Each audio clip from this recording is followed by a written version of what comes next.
Et là, le père dit, donc l'enfant avait 6 ans, il avait sa première molaire qui sortait, et il dit, ah mais non, mais on l'enlève. Et on était là, mais on l'enlève pas. Ah si, parce que j'ai vu la tabelle de prix, et puis c'est moins cher si on enlève que si on répare.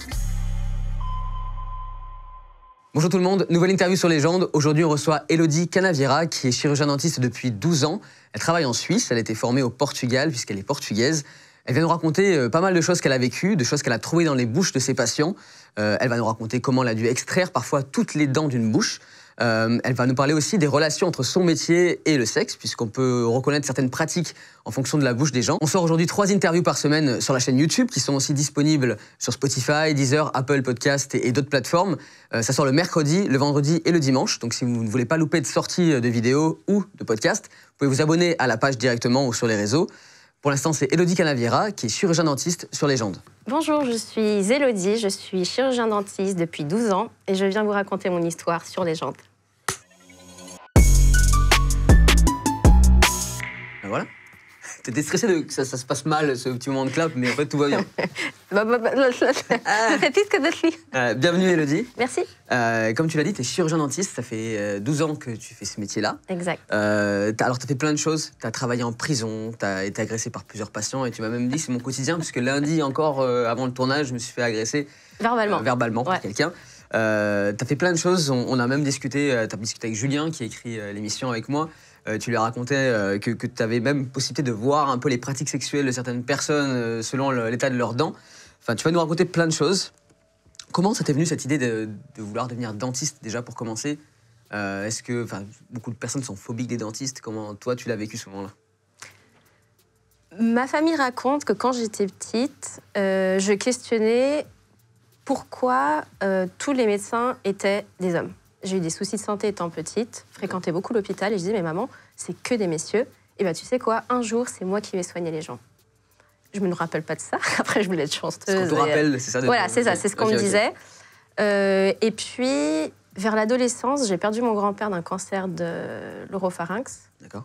Et donc la profession médicale a toujours été ma vocation, mais dentiste, je pense que ça a influencé. Donc le décès de mon grand-père a influencé le fait de dire ok.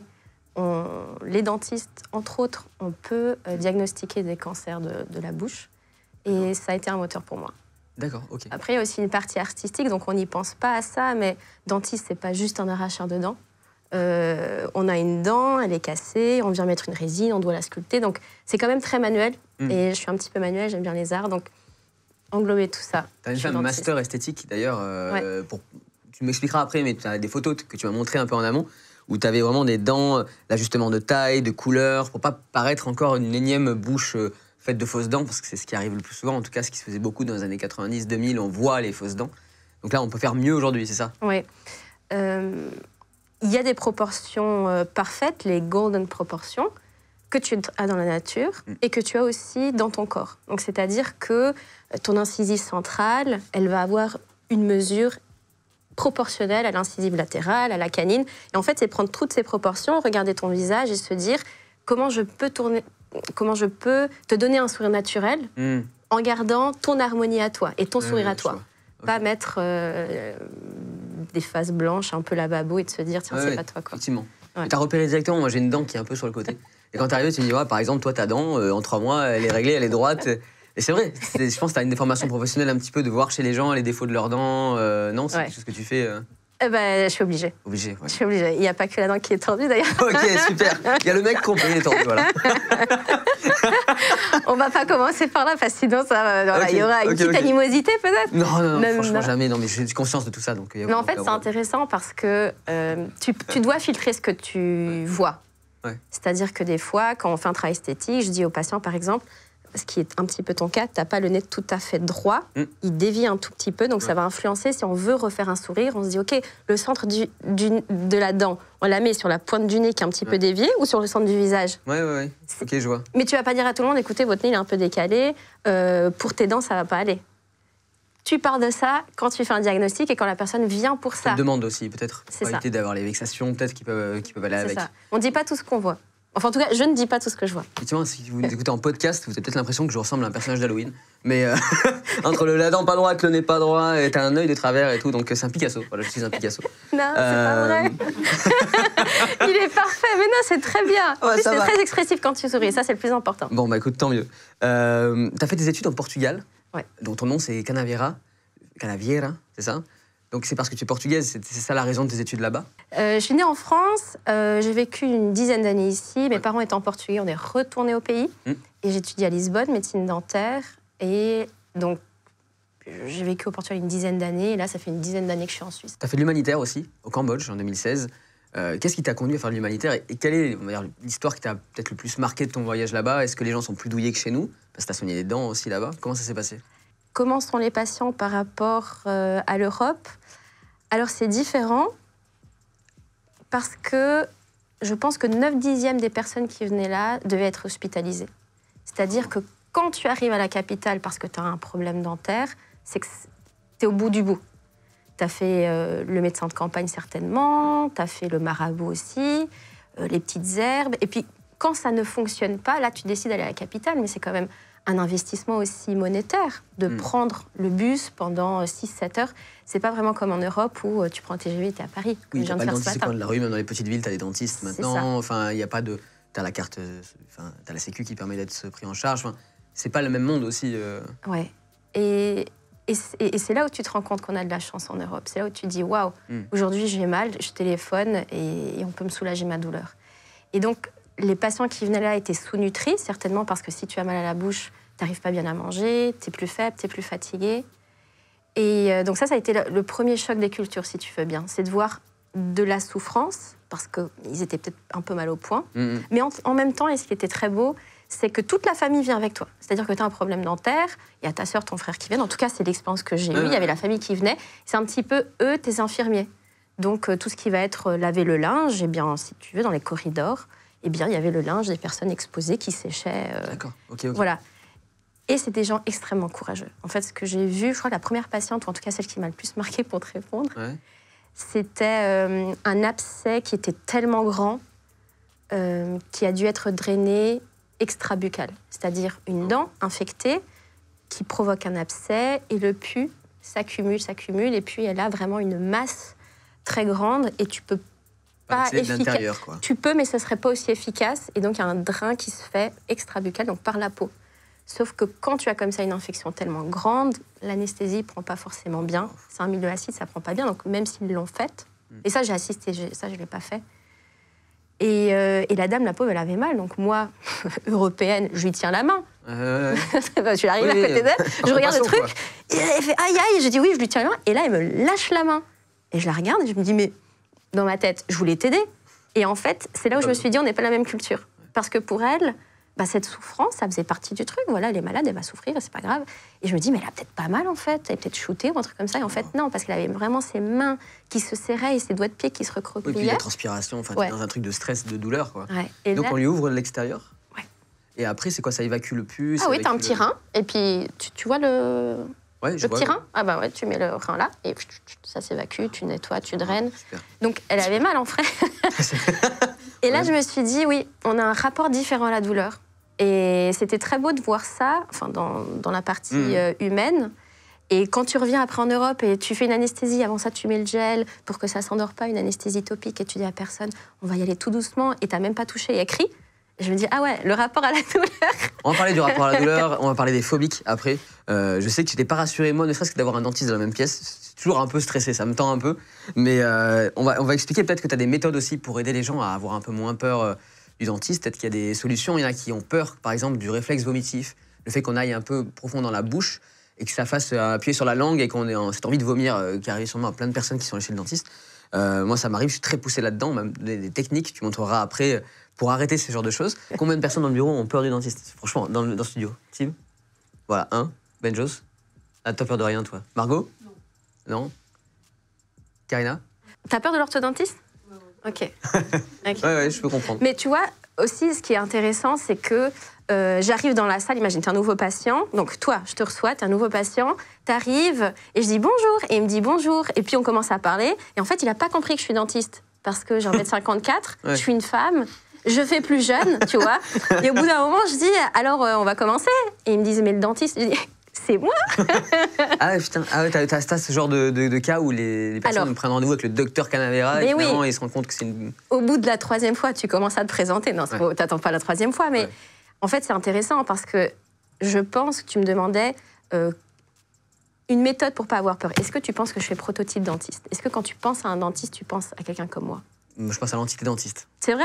Tu penses pas à un monsieur de 50 ans avec une petite moustache, élancée? Et qui parle espagnol comme ça? Qui parle espagnol? Non, effectivement, j'ai l'impression de quelqu'un de dur. Quand je pense à dentiste, je pense dur. Quelqu'un qui va me remettre droit dans les rails, qui va me dire non, arrête, maintenant on est concentré, là, je vais toucher ta dent, il faut que tu restes calme. Je vois quelque chose de quand même sérieux, un peu strict. Voilà. Mais je vois pas d'homme, de femme. C'est vrai? Non. Ils sont méchants, les dentistes. Ouais, effectivement. Alors on est sadique, on n'est pas méchants. Mais ouais, je pense que une des premières choses, c'est ça, c'est l'apparence. J'ai travaillé pendant longtemps avec des assistants dentaires qui étaient plus âgés que moi. Alors tout le monde est plus âgé, moi je pense que je suis aussi plus jeune, enfin je suis sûre même, parce qu'au début de ta carrière, quand tu as 24 ans et tu commences, et que les gens te disent « mais c'est vous qui allez me soigner ?» Et là je fais « ah mince !» Et j'ai dit « ah Et en fait c'est intéressant parce que je mets des lunettes. Je vois très bien, mais je mets des lunettes quand même pour me donner un air un peu plus... tu te vieillis pour... oui, en tout cas, tu essaies de trouver des parades... Parce que tu dois montrer par ton image que tu es sérieuse. Et que tu as le charisme nécessaire à ta profession, en fait. Et une fois, j'ai enlevé la lunette parce que, en fait, j'en avais pas besoin et puis j'avais des loupes. Et il y a un patient qui m'a arrêté, qui me dit « mais qu'est-ce que vous faites ?» Je dis « on va soigner. Mais vous aviez des lunettes la dernière fois, vous voyez bien ?» Et je dis « ah oui, non, mais vous inquiétez pas, j'en avais pas besoin. » Ah, c'est fou. Ah ouais. On parlera après justement des cas de patients qui viennent te voir, du stress que ça peut engendrer aussi. À 24 ans, tu as travaillé en prison. Pendant près de 2 ans, tu vas faire différents allers-retours. Comment on se retrouve à travailler en prison? Est-ce qu'on t'appelle? Est-ce que c'est un passage obligatoire? Comment ça se passe d'ailleurs? Parce que est-ce que tu passes comme les familles par la grande porte d'entrée, ce grand hall avant de tirer dans les couloirs? Est-ce que tu as une autre entrée où tu vas directement dans le bloc médical, infirmerie? Comment ça se déroule? Tu passes comme dans les familles, donc vraiment le grand bloc, carte d'identité, tu vides tes poches, tu passes plusieurs sécurités, tout ce qui est effet personnel, téléphone portable, tu laisses tout à l'entrée, voilà. Et après, au lieu de bifurquer effectivement à droite, tu bifurques à gauche dans la partie médicale. Et là, tu as, incroyable, un fauteuil dentaire avec tout ce qu'il faut. Les instruments, comme c'est sensible, tu les prends pas avec toi. Il y a des livreurs spécialisés qui te livrent tous les instruments, voilà, pour être sûr que tout est dans les normes. Et le process, comment ça se déroule? Parce que parfois, tu as des prisonniers qui vont avoir des longues peines, parfois des peines courtes, certains qui sont accusés de telle ou telle chose. Quel type de cas tu as pu gérer? Est-ce que c'est des gens qui sont attachés sur un fauteuil de dentiste ou est-ce qu'ils sont libérés et tu es seul à seul avec eux? J'ai été dans 3 établissements pénitentiaires différents. Le premier, tu es des peines modérées. Donc, si toi, tu es prisonnier, comment tu ferais? Tu dis à ton infirmier que tu as mal aux dents, il te met sur une liste d'attente et il explique ce que tu as. Et donc après, je crois que c'est les infirmiers qui faisaient ça, ou peut-être nous, sincèrement, je ne sais plus qui, regardait le degré d'urgence. C'est-à-dire, j'ai une dent cassée en 2, peut-être que le degré d'urgence est différent que j'ai besoin d'un détartrage. Voilà, l'urgence, elle n'est pas au même endroit. Où il y a des personnes qui disaient qu'ils avaient mal aux dents, mais voulaient juste une brosse à dents gratuite. Donc après, tu dois aussi sélectionner, en fait, tu as une après-midi ou une journée, non, c'était une journée, tu dois liquider un maximum d'urgence, parce que s'ils sont en douleur, tu as vraiment cette opportunité pour répondre. Donc ça, c'était un premier établissement pénitentiaire. Un autre, c'était des petites peines. Alors là, c'était très intéressant parce que tu étais dans la prison avec les prisonniers, tout le monde dans la même cour. Oui, c'était intéressant à vivre. Après, c'est les prisonniers. Je dis ça, mais c'est des gens comme toi et moi. Hein. Oui, qui ont juste fait dans leur vie, qui ont fait tous, ce sont des gens comme nous. Mais c'est intéressant parce que tu t'attends pas forcément à cette approche. Et 3e établissement, alors là, oui, c'était des grandes peines. Donc, perpétuité, des gens qui probablement... Enfin, perpétuité, je te dis ça, je sais que c'était des grandes peines, je n'ai pas vu le nombre de peines, mais oui, quand même. Des décennies et des décennies. Le fait que tu aies 24 ans quand tu commences ça, est-ce que tu es dragué par certains prisonniers? Est-ce que certains te parlent comme si tu étais une pote à eux? Est-ce que tu as ce genre de cas? Est-ce que tu arrives à une situation un peu... Oui, j'ai ce genre de cas, mais... Il y a des patients, même aujourd'hui, hein, qui parlent en disant « mais on peut se tutoyer, hein, t'es d'accord ?» Bon, si tu es à l'aise... T'acceptes le tutoiement, quand même? Ça t'arrive? Moi, j'arrive pas à tutoyer. C'est-à-dire que tu es tellement habitué à se former de « bonjour, veuillez prendre place, s'il vous plaît, je vais vous basculer ». Tu vous vois tellement que même les personnes que je connais, je les vous vois. D'accord. Après, si une personne se sent à l'aise de me tutoyer, ça dépend. Des fois, tu dois quand même mettre le holé. Ouais. Mais pour la prison, pour te répondre, tu soignes de tout. Alors, je ne cache pas qu'à la fin, je regardais peut-être les dossiers des patients, à titre informatif aussi, pour savoir si, par exemple... Tu allais mettre ou pas l'anesthésiant? Oui, non, ça, je regardais avant. Dans le dossier médical, je regardais avant. Mais oui, des fois, je regardais les dossiers. Pourquoi ils étaient là, par exemple. Est-ce que tu as déjà eu un détenu que tu as dû gérer qui avait une longue peine, tu as été un peu surpris par la raison pour laquelle il était là et tu as découvert ça un peu plus tard en parlant avec lui? Alors, oui. Je pense à un patient. Sa demande était très pragmatique. Il me dit, voilà, j'ai eu un traitement orthodontique. Je viens de le finir parce qu'il venait d'être majeur et j'ai peur que mes dents de sagesse poussent et qu'elles me chevauchent, voilà, ouais. qu'elle provoque un chevauchement des dents. Je me suis dit, tiens, il est si jeune, il est dans les grandes peines. Ça m'a interpellée et là, oui, j'ai regardé son dossier pour savoir pourquoi il était là. Il avait commis un crime grave et il était inculpé dans les grandes peines. Ok. Et tu as eu de quoi? Tu as tous les types de patients? Tu peux avoir aussi des gens pédophile, tu t'occupes de tous les profils. Oui, alors lui, c'était rigolo. Ah, t'en as eu un? J'en ai eu un, oui. Il me dit, tiens, c'est vous, une femme comme dentiste urgentiste. J'ai dit, oui, c'est moi, ça vous convient? Parce que tu peux aussi demander, en fait. Ouais. On peut choisir son dentiste comme je peux choisir mon patient. Alors, tu peux attendre que le prochain dentiste de la semaine prochaine soit quelqu'un d'autre et que okay. Voilà. Mais c'est intéressant de se dire aussi, et ça, c'est important, c'est-à-dire que je peux choisir mon patient aussi. Alors, si c'est une urgence, non. Je ne peux pas choisir et tu ne peux pas nier un soin dentaire à quelqu'un en urgence. C'est légalement pas possible. D'accord. En tout cas, en Suisse, je pense que partout ailleurs. Et donc, je disais aux patients, est-ce que vous acceptez d'être soigné par moi? Parce que s'ils ne l'acceptent pas, il n'y a pas de souci. Et alors, à la fin du soin, il m'a dit, ah, mais vous êtes incroyable, patati patata, les violons, le ci, le ça. Je me suis dit, mais quand même, il en fait un peu trop. Et là, je vois, il était en prison parce qu'il était pédophile. Ouais, et je me suis dit, tiens... ouais, voilà. T'as tous les cas possibles, en fait, finalement. Mais c'est vrai, quand tu me disais tout à l'heure, tu vois juste des personnes, tu vois pas un casier quand tu les vois arriver. Nous, on pense à prison, on pense à forcément que des criminels, mais ça peut être de la petite peine, de la longue peine, des sujets plus ou moins... Et je regarde jamais j'ai jamais regardé la fiche avant de voir le patient. D'accord, pour pas te biaiser, ton attente de... Okay. Jamais, parce que j'ai pas envie d'être... Même inconsciemment, être biaisé par. Moi, mon objectif, c'est d'être là, de soigner la personne. Et éventuellement, à la fin, une curiosité ou une autre, je regardais. Mais voilà. D'accord. Il t'est arrivé plein de choses pendant ton parcours dentaire. Ça fait 12 ans que tu fais ce métier-là, on le rappelle. Chirurgien dentiste, et tu as un master en... C'est quoi, c'est en esthétique dentaire? Ouais. C'est comme ça que ça se résume. Et tu m'as expliqué que tu avais dû arracher les dents d'un patient, toutes ses dents. Dans quel cas on arrache toutes les dents de quelqu'un? Et... Enfin, est-ce que c'est un trauma, littéralement? On se voit avec des dents en arrivant, on repart sans dents. Comment ça s'est passé? La première fois, c'était sous narcose complète. C'est-à-dire que le patient arrive, comme c'était une opération assez lourde et psychologiquement, il était un petit peu faible, eh bien, il s'endort. Tu enlèves toutes les dents. Et quand il se réveille... Eh bien, on a en amont préparé les prothèses dentaires et il a 2 prothèses, donc dentiers en haut et en bas. Oh wow. Il avait la vingtaine, mais il avait eu des problèmes de toxicomanie.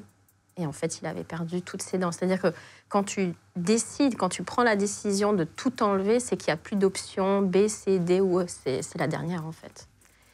Ça arrive chez les adultes. Là, j'ai fait un dernier cas. Après, ça n'arrive pas tous les jours non plus, et tant mieux, parce que l'objectif... du dentiste, c'est de prévenir les infections, de prévenir les lésions, les soigner quand il faut, et tu essaies de soigner, et puis en dernier recours, tu les enlèves. Mais souvent, quand on doit enlever une bouche entière, c'est ou qu'il y a un déchaussement très important, donc ça veut dire que l'os se rétracte. On appelle ça une maladie parodontale, donc on perd le support autour de la dent, le support de la dent, et donc l'os se rétracte, et au bout d'un moment, en fait, toutes les dents, elles bougent. Vraiment, domino, touc. Et il n'y a pas d'autre solution que de les enlever parce que même la personne ne peut plus mastiquer vu que ça bouge. Donc c'était un des cas aussi, et ça, c'est souvent ça. L'autre patient que je mentionnais d'abord, la première fois, de mémoire, il avait beaucoup de restes de racines. C'est-à-dire qu'il y a une carie, qui développe, qui grandit. Au bout d'un moment, il n'y a plus de dents, il n'y a plus de couronne, en fait. La dent, c'est une couronne que tu vois, donc ce qui te permet de sourire. La partie blanche qu'on voit, c'est de la dent, voilà. C'est de la couronne. Okay. Exact. Et sous la gencive, tu as la racine. Donc la racine, ça donne du support à la dent. Ouais. Et en fait, il avait une carie sur toutes les dents, enfin plein de caries même, de toute la couronne, touc. Et en fait, quand tu regardes en bouche, eh bien, c'est tout ras, tout est à ras, et il y a juste des restes de racines. Oh, ouais, et alors là, tu n'as pas trop d'autres options. Enfin, tout était carié, tu peux rien faire. Tu touches la dent et en fait, ça se défait. Et dans quel contexte on arrive à des dents comme ça? Là, c'est la toxicomanie, tu disais, pour un patient, mais est-ce qu'il y a par exemple des personnes qui ne se lavent jamais les dents? Et à tel point que ça crée de la couronne, de la carie, et qu'il faut vraiment arriver dans un cas extrême de, comme tu disais tout à l'heure, de fièvre, pour arriver à se rendre compte que les dents sont condamnées? Oui, il y a des patients phobiques, donc qui ne viennent pas. Il y a des patients aussi qui s'en fichent un peu des dents. Et quand ils viennent, tu peux leur dire, écoutez, on peut soigner. Puis ils disent, non, mais moi, je m'en fiche, arracher. Ah ouais? Oui. Une fois, ça m'est arrivé, un petit garçon de 6 ans, j'étais encore à l'université, donc tu soignes les gens, c'est un petit peu moins cher. Donc les gens venaient justement parce que c'était moins cher. Et toi, comme c'est bien parce à la que Maison Alfort avec les vétérinaires, c'est un peu l'école dentiste qui permet de payer moins cher les frais. Exact. Donc c'est bien parce que si tu es étudiant, tu te fais la main. Et si tu es patient, eh bien, tu as les soins moins chers. Et ils ne sont pas forcément de mauvaise qualité, parce que tous les professeurs, enfin vraiment, c'est très bien. Et là, le père dit, donc l'enfant avait 6 ans, il avait sa première molaire qui sortait, et il dit, ah mais non, mais on l'enlève. Et on était là, mais on l'enlève pas. Ah si, parce que j'ai vu la tabelle de prix, et puis c'est moins cher si on enlève que si on répare. On était là, mais oui, c'est moins cher, mais c'est la dent définitive de ton fils, là. Il a 6 ans, il en a besoin. La première molaire, elle va guider, si tu veux, toute l'occlusion des dents successives qui vont pousser. Et on a dû faire, je pense, un arrangement avec le père pour qu'il accepte de soigner la dent de son fils. Il voulait payer moins cher pour se faire arracher la dent de son fils plutôt que de payer un peu plus cher pour soigner une carie? Oui. Ça n'a pas de sens. Ouais. Mais pourquoi c'est plus cher d'ailleurs de faire soigner une carie que d'arracher une dent? Pour arracher une dent, c'est juste une anesthésie, on arrache la dent? Probablement ça, oui. C'est assez cher. Tous les matériaux dentaires sont très très chers. Si tu prends des bons matériaux avec des bonnes études scientifiques derrière, un bon backup, ça va vite très cher. C'est très cher en fait. Tu m'as parlé d'une anecdote, en tout cas d'une sorte de rituel d'arrachage de dents chez les futurs mariés. Alors ça, j'avais jamais entendu parler de ça. Tu m'en as parlé avant l'émission. Tu peux expliquer ce que c'est? Oui, j'ai eu plusieurs patientes, donc ça tombe toujours sur les dames. Et la première m'a dit, vous savez, j'ai perdu mes dents à 15 ans. Et là, tout de suite, dans ma tête, je me dis, ah oui, maladie, machin. Et elle me dit, non, je suis tombée à vélo, j'avais les 2 dents de devant fracturées, et ma mère m'a donné un billet et m'a dit, va chez le dentiste. Le dentiste m'a enlevé toutes les dents et m'a mis une prothèse totale, depuis l'âge de 15 ans. Oh. Et la première fois, je me suis dit, c'est un cas particulier. Et je me suis rendu compte que non. J'ai des dames qui sont venues en pleurant, donc elles ont entre 75 et 90 ans peut-être. J'en ai eu plusieurs. Donc plutôt âgées, enfin très âgées même. Oui. Et j'ai eu des patientes de France, de Suisse, d'Allemagne. Donc je ne peux pas dire que c'est que en Suisse, dans un pays lointain, dans un village lointain. Non, j'ai eu de ces 3 pays. Et donc elles disent que avant le mariage, pour que l'épouse soit plus économique pour le futur mari, les parents payent l'extraction totale et la pose de prothèse dentaire. Donc, tu as tes dents qui sont saines, qui vont bien, et tu repars sans dents avec un dentier. Il y en a même une qui me disait, vous savez, j'ai jamais embrassé un monsieur sans avoir peur qu'il touche ma prothèse ou qu'il sente ma prothèse. L'enfer, mais quel enfer. C'est un enfer. Ah ouais, et donc tu as compris en ayant des cas qui se répètent que c'était pas juste une personne isolée, mais que c'était peut-être plusieurs. Tu as vérifié, tu as essayé de trouver dans quelle origine ça avait? Non, j'ai une patiente une fois qui est venue en urgence, parce que c'était pendant Covid, un appel qui dit « vous devez absolument m'aider ». On faisait des urgences, vous devez absolument m'aider. En fait, c'est une dame de peut-être 82, 83 ans comme ça, et en fait, son mari ne savait pas qu'elle avait pas de dents. Elle avait une prothèse totale en haut et en bas. Et pendant l'opération, elle a subi une opération chirurgicale à l'hôpital, et puis peut-être l'équipe de nettoyage, bref, ses prothèses sont parties à la poubelle. Elle s'est réveillée de la chirurgie sans dents et sans prothèse. Et là, elle a dit, vous imaginez, moi l'opération, je m'en fiche, j'avais mal, c'est pas grave, mais mon mari, à 82 ans, a découvert que j'avais aucune dent. Et il me dit, apparemment non. Et il me dit, mais t'en as même pas une, enfin aucune. Et elle a dit non. Donc pour dire que ça reste très tabou, je pense. Et beaucoup de femmes que j'ai eues, très coquettes, très tout, et tu sens encore aujourd'hui que ça les pèse, et c'est pour ça qu'elles pleurent chez moi. Il y en a beaucoup encore qui pleurent en disant « j'ai jamais eu mes vraies dents ». J'ai un monsieur une fois qui m'a demandé « est-ce que vous savez si avec ma prothèse, mon compagnon sent la prothèse pendant qu'on s'embrasse ?» Ça, c'est une excellente question, j'ai jamais essayé. Ah ouais. Mais dites-moi. Moi, lui lécher les dents pour être sûr que la forme... Mais tu vois, une prothèse, c'est quand même de l'acrylique qui fait tout le tour du palais. Donc en fait, tu as les dents et le palais. Donc est-ce que, pendant une embrassade, est-ce que la personne le sentirait Oui, effectivement, ouais, les jointures de ce truc-là, est-ce qu'effectivement... Voilà. Après, moi, je trouve ça super mignon qu'il me pose la question. Oui. Parce qu'il avait quand même... il avait quoi, peut-être 70 ans. Ouais. Je me dis qu'il a...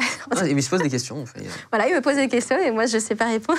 Mais... On parlera après, parce que justement, il y a des patients qui viennent te poser des questions sur les pratiques sexuelles. Est-ce que mon compagnon va sentir, mais pour d'autres raisons, que j'ai une modification dans ma bouche? En plus, tu disais tout à l'heure qu'effectivement, les gens qui pleurent, mais les dents, le sourire, les yeux, c'est les premières choses qu'on voit chez quelqu'un, qu'on regarde.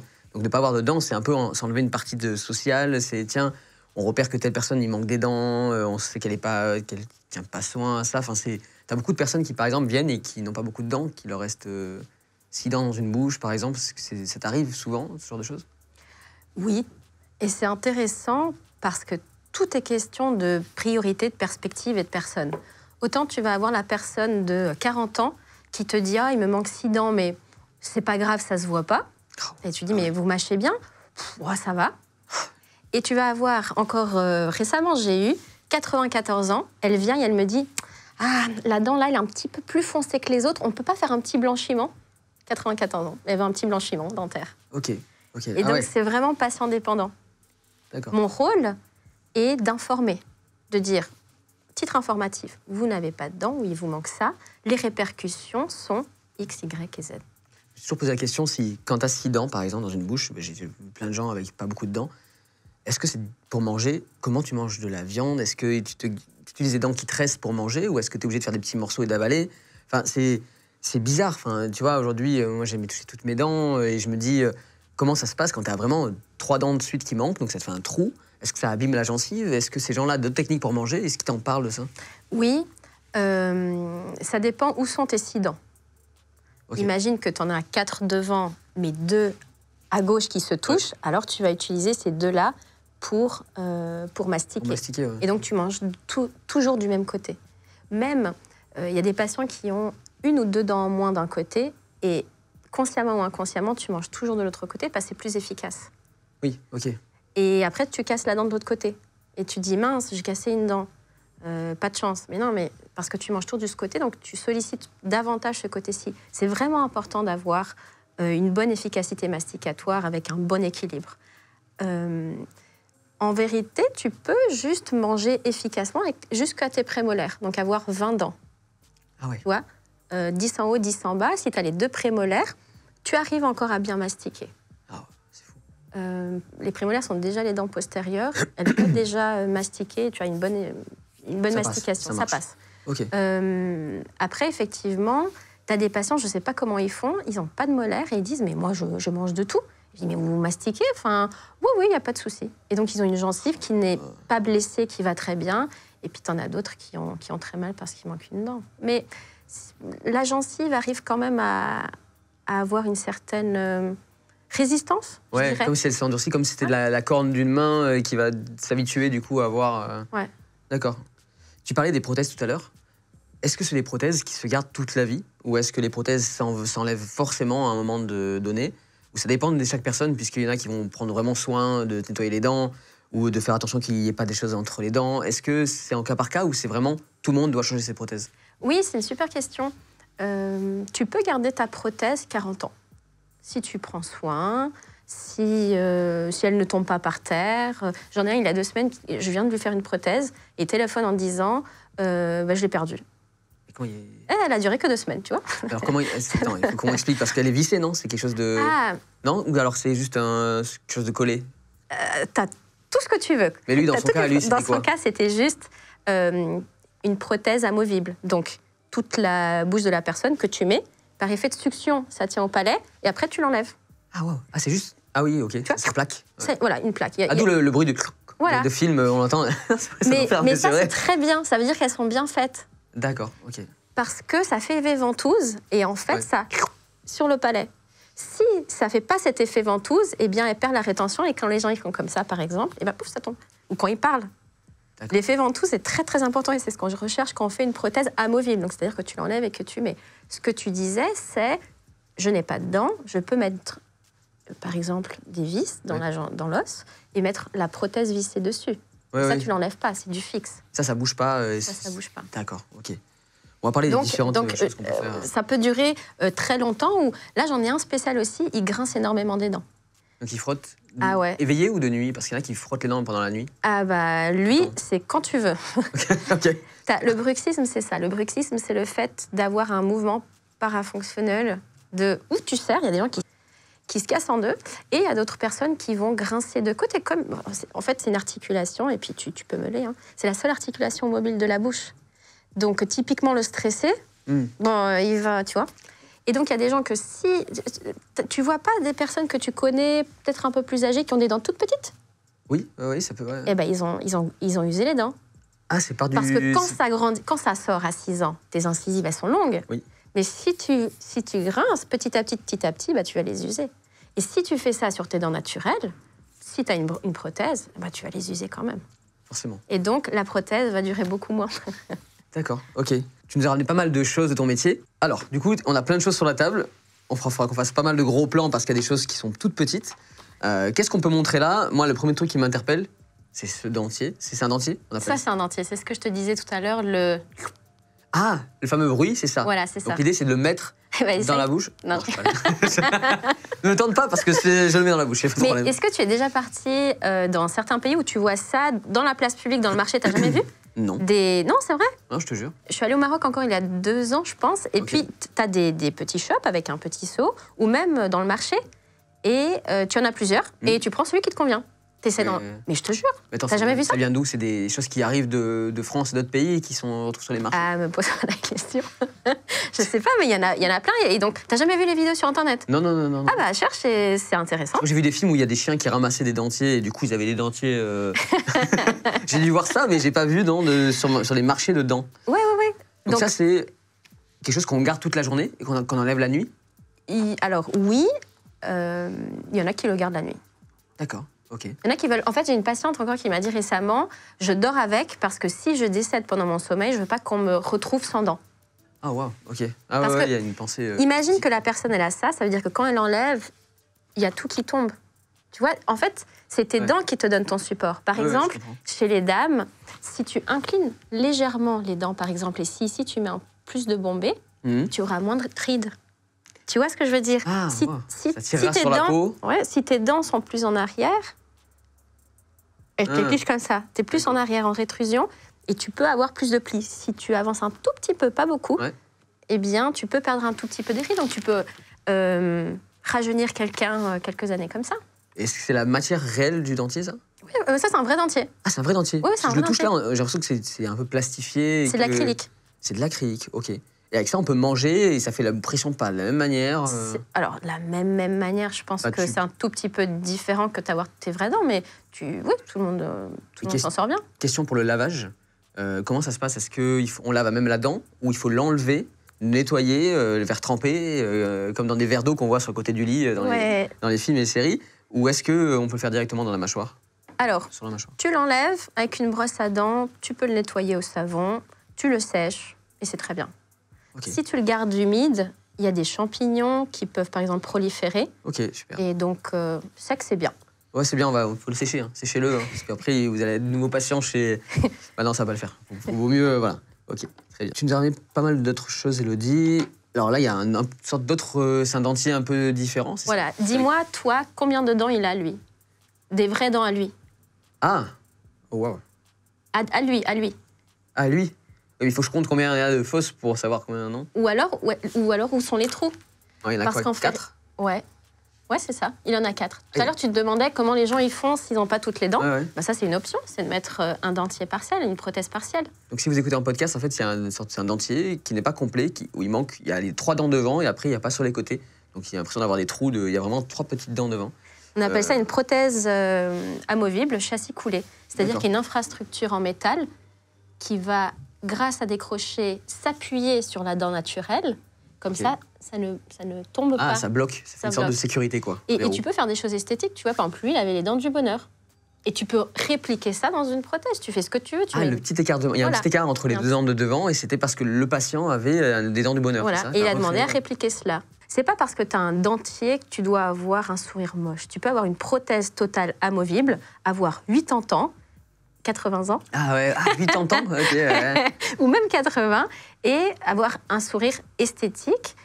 Tu peux tourner un tout petit peu une dent, mettre une dent plus basse, une dent plus haute, et ça fait naturel. Avoir un sourire complètement symétrique, ça fait fake. Qu'est-ce que tu peux nous montrer là? Je vois une dent avec une vis dessous. Tu veux des gants? Ah, C'est tout désinfecté, mais... ouais, mais Hein tu me tends quand même des gants, donc... Vas-y. Alors attends. Ça, c'est les gants que tu mets, toi, dans ton... Ouais. Quand tu vas faire des soins. Exactement. Tu mets des gants, un masque, une charlotte, Ok. des lunettes gants de blancs qu'on peut protection. voir. C'est un podcast, ce sont des gants blancs assez Et classiques. T'es pas finalement. allergique au latex? On va le voir. On va le Non. découvrir. Tu le sais pas? Non, si. Ah, ça va. Je le sais, j'ai pas Mais de tu vois, problème ça, avec c'est les genres de choses que tu dois dire à ton dentiste. Parce que si tu es allergique au latex, eh bien, je peux pas utiliser ces gants-là, parce qu'ils ont du latex. Je dois D'accord. utiliser d'autres gants sans latex. Ah oui, directement dans la bouche. En plus, ça doit aller très très vite pour, oui, pour ça va l'allergie. vite. Oui, Ouais, ouais. tout à fait. T'as déjà eu des cas comme ça de Oui. personnes, ça donne quoi comme type de réaction Non, souvent, les gens, ils le savent. Oui. Mais si, par hasard, tu le ferais, ça peut faire une inflammation de la gencive, de la muqueuse. Ça D'accord. réagit très vite. Ok. Donc je vais retoucher la dent, qui est celle-ci. Donc je vois qu'il y a une vis dessous. Ça fait Oui. vraiment vis de meubles Ikea qu'on va pouvoir visser tranquillement. C'est le même principe. Même principe. Donc ça, c'est sur la mâchoire directement. À quoi ça te sert? Exactement. C'est un implant dentaire. Donc, c'est une vis, dans ce cas-là, en titane. Ok. Donc, la personne avait une dent en moins. Mm. Tu as énormément de solutions pour remplacer une dent en moins.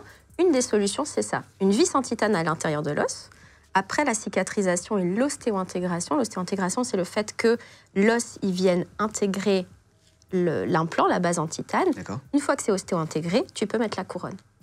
Donc, D'accord. en fait, c'est en 2 étapes. Le titane, c'est parce que c'est une matière hypoallergénique. Il n'y a pas d'allergie avec ça ou c'est un... C'est biocompatible. D'accord. Ok.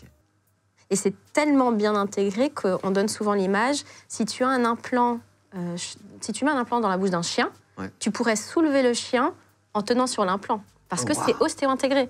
Donc c'est vraiment, C'est partie de l'os, quoi. ça fait partie du corps. Attends, il y a des chiens à qui on fait des implants? Ah, pour les tests.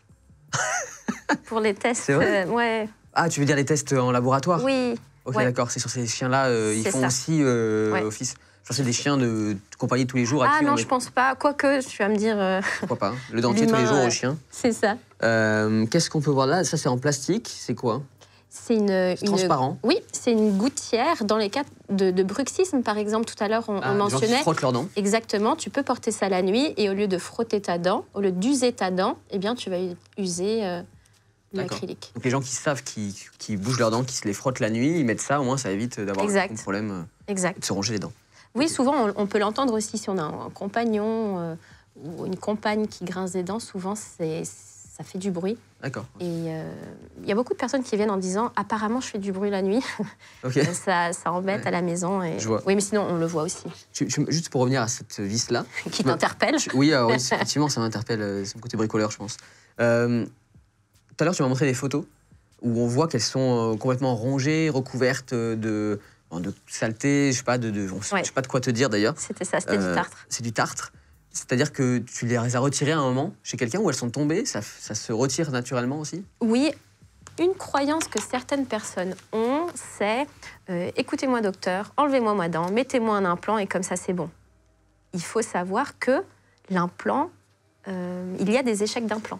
C'est-à-dire que c'est pas parce que tu mets un implant dentaire qu'il va te durer plus longtemps qu'une dent. D'accord. L'implant dentaire, c'est le dernier recours. D'abord, tu essayes de soigner ta dent à tout prix et quand tu ne peux plus, il y a l'avulsion de la dent et la pose d'implant. Le cas de la photo, c'est 2 implants. C'est pas moi qui les ai mis, hein. C'est une urgence qui est venue. Ouais. 2 implants, 2 couronnes. Et l'implant s'est déchaussé, comme on parlait tout à l'heure Oui. du déchaussement des dents. Eh bien, il y a aussi la périimplantite, donc l'infection autour de l'implant. S'il n'y a plus d'os qui supporte l'implant, eh bien l'implant il tombe. C'est ce qui s'est probablement... Et les gens le perdent en mangeant ou même tout naturellement? Tu sens que ça bouge. Donc quand ça bouge, tu vas chez le dentiste. Et c'est là où, en fait, où je l'enlève. Ouais. Là, c'est ce qui s'est passé. C'est-à-dire que probablement, il y avait de l'os que ici, et encore. Et donc, ça bouge et ça tombe. D'accord. Qu'est-ce que tu peux nous montrer d'autre? Bon, ça, je connais, puisque je l'ai pratiqué il n'y a pas longtemps. C'est ce qu'on appelle un onlay, c'est ça? Oui. Et donc, ça vient compléter une dent qui a eu un soin, qui a été abîmée, une carie qui a rongé la dent. Et ça fait une fin de dent, quoi. Ça complète la dent, c'est ça? Moi, je dis souvent, ça fait Tetris.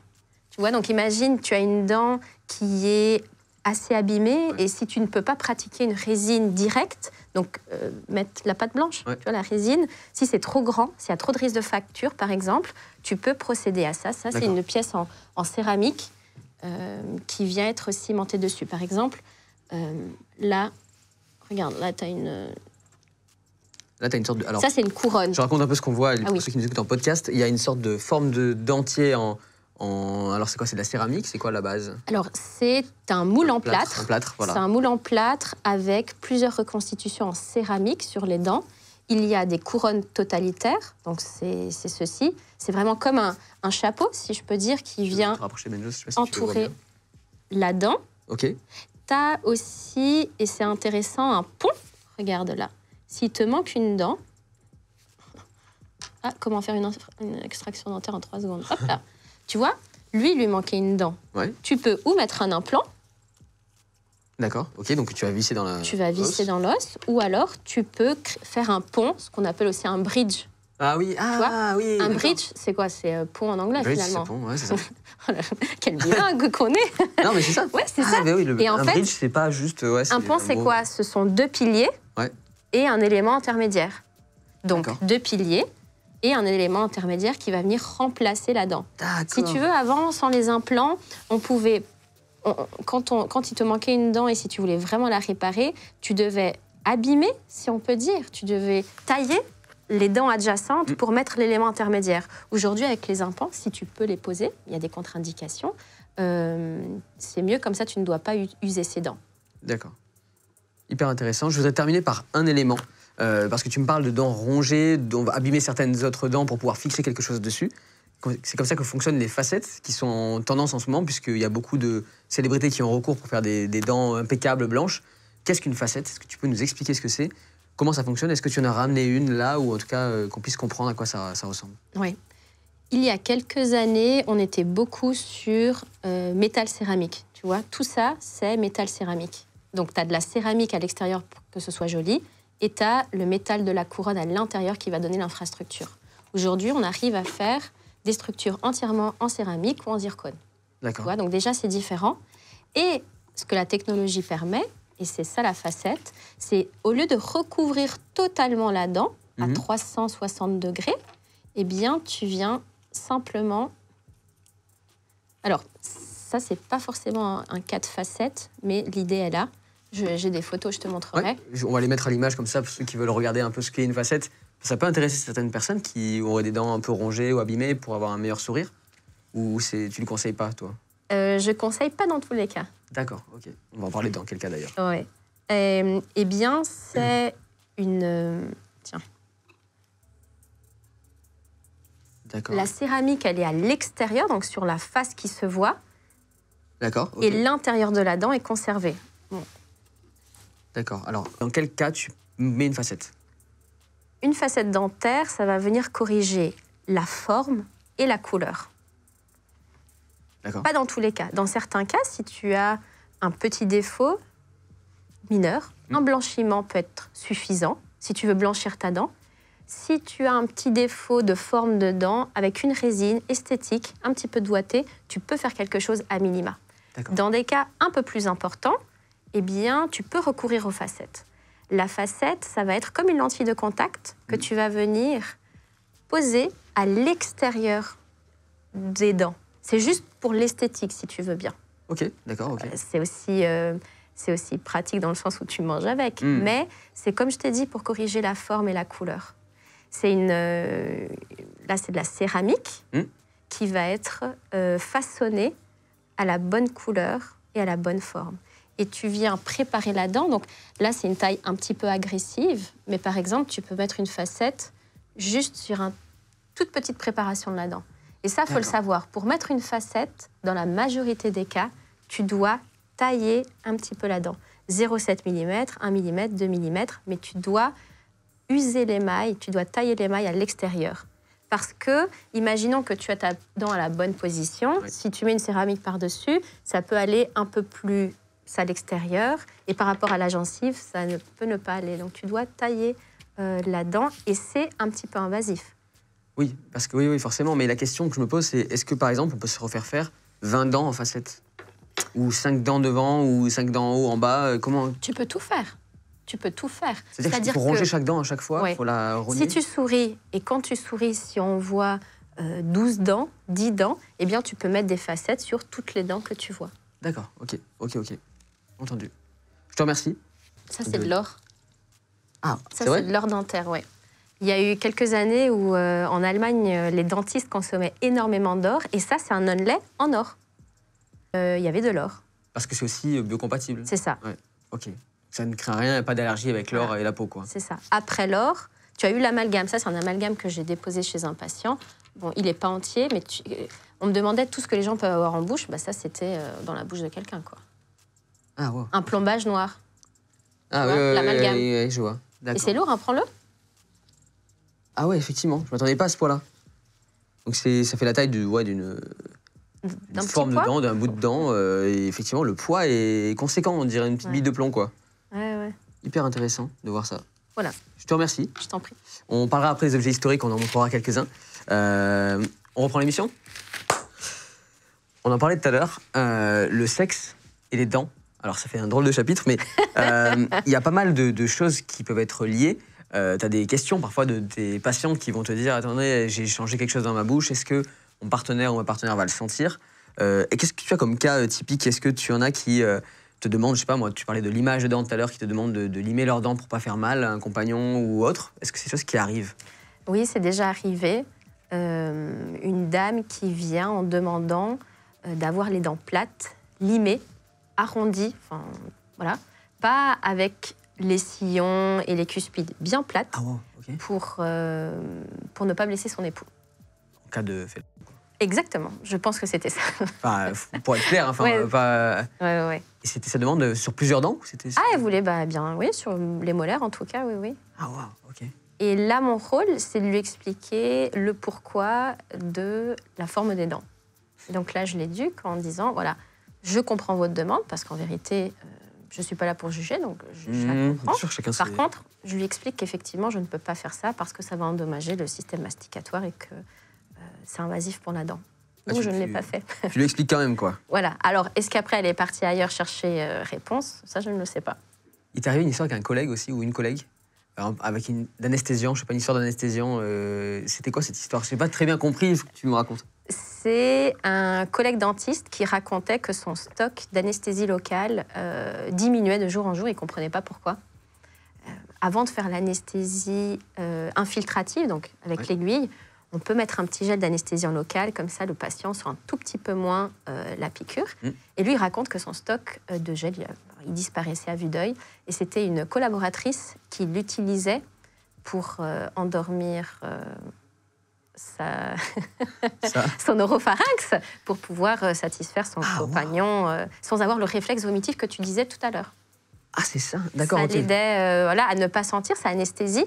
Okay. Donc, elle ne sentait pas forcément. Donc, si elle ne sent pas, il n'y a pas le réflexe. Alors, en tout cas, elle, apparemment, elle n'avait pas. Ça marchait pour elle. Incroyable. Ça marchait pour elle. Et est-ce que tu as des personnes qui vont te demander, est-ce que ça se voit dans ma bouche si j'ai des rapports de telle ou telle manière? Est-ce que tu vois des choses, toi? Est-ce que tu vois des choses abîmées? Est-ce que tu vois des éléments qui t'attirent l'œil, tu sais, et tu dis rien?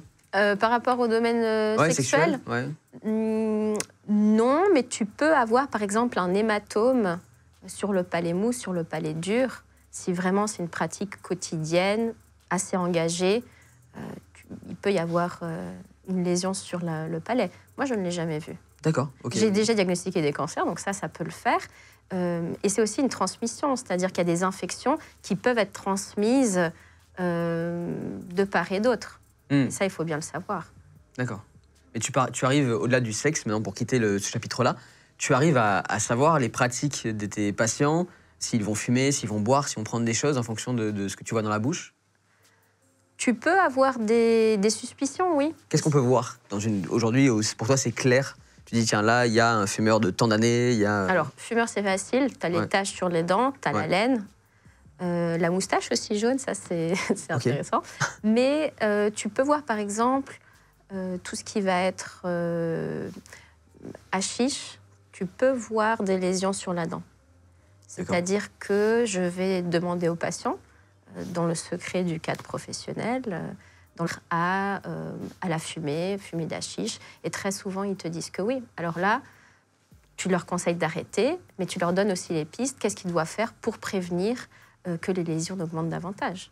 D'accord, donc tu peux voir ça. Est-ce que tu peux voir quelqu'un qui boit, par exemple, de l'alcool Boire de l'alcool, tu vas peut-être le voir aussi au niveau des muqueuses. La muqueuse, elle va être plus sèche. D'accord.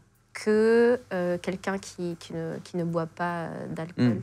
D'accord. Quelqu'un qui n'est pas alcoolique, oui. Est-ce qu'il y en a qui mentent sur des choses qu'ils consomment ou pas, et tu vois, en public, ils vont dire une chose et en fait, en réalité, ils vont te confier qu'ils font autre chose dans leur vie de tous les jours? Le mensonge numéro 1 chez le dentiste, c'est je me brosse les dents 3 fois par jour. Ah, oui, tu regardes et tu sais qu'ils ne le font pas. Parce que la gencive, à peine tu la touches, ça saigne. Il y a de la plaque partout, il y a du tartre, tu sais qu'ils ne se brossent pas les dents. Mais ça, c'est le mensonge numéro 1. Ah, tu leur dis, vous montez pas... Alors, tu dois être politiquement correct et puis tu peux leur dire peut-être qu'il faut affiner la technique de brossage si effectivement vous le faites 3 fois par jour. Est-ce que vous le faites vraiment tous les jours 3 fois par jour? Et, oui, là, après, il y en a qui te disent non, en fait, pas vraiment. Et puis voilà. D'accord. C'est quoi? T'as eu des personnes que tu reçois, par exemple, pour une première consultation, qui ne sont pas lavées les dents depuis, je sais pas, 6 mois, 1 an Ah oui, oui. J'ai eu quelqu'un récemment qui n'avait pas eu de détartrage depuis 30 ans, je pense. Oh. Il se brossait les dents, mais il n'y avait pas eu de détartrage depuis 30 ans. Il y avait... Ouf, c'était une carrière, hein. Derrière son truc. Ouais, donc ça faisait une sorte de couche par-dessus les dents. Ah oui, c'était du tartre. Tout était tartre, oui, les gencives qui saignaient énormément. Okay. Et puis, tu en as d'autres qui ne font pas de détartrage régulier, qui ne vont pas avoir de tartre. Ça aussi, c'est très patient-dépendant. Ok. Mais le tartre, c'est quelque chose qui est problématique pour une bouche. Qu'est-ce que ça va entraîner? Oui, le tartre est une agglomération de bactéries, donc qui va se poser sur la dent.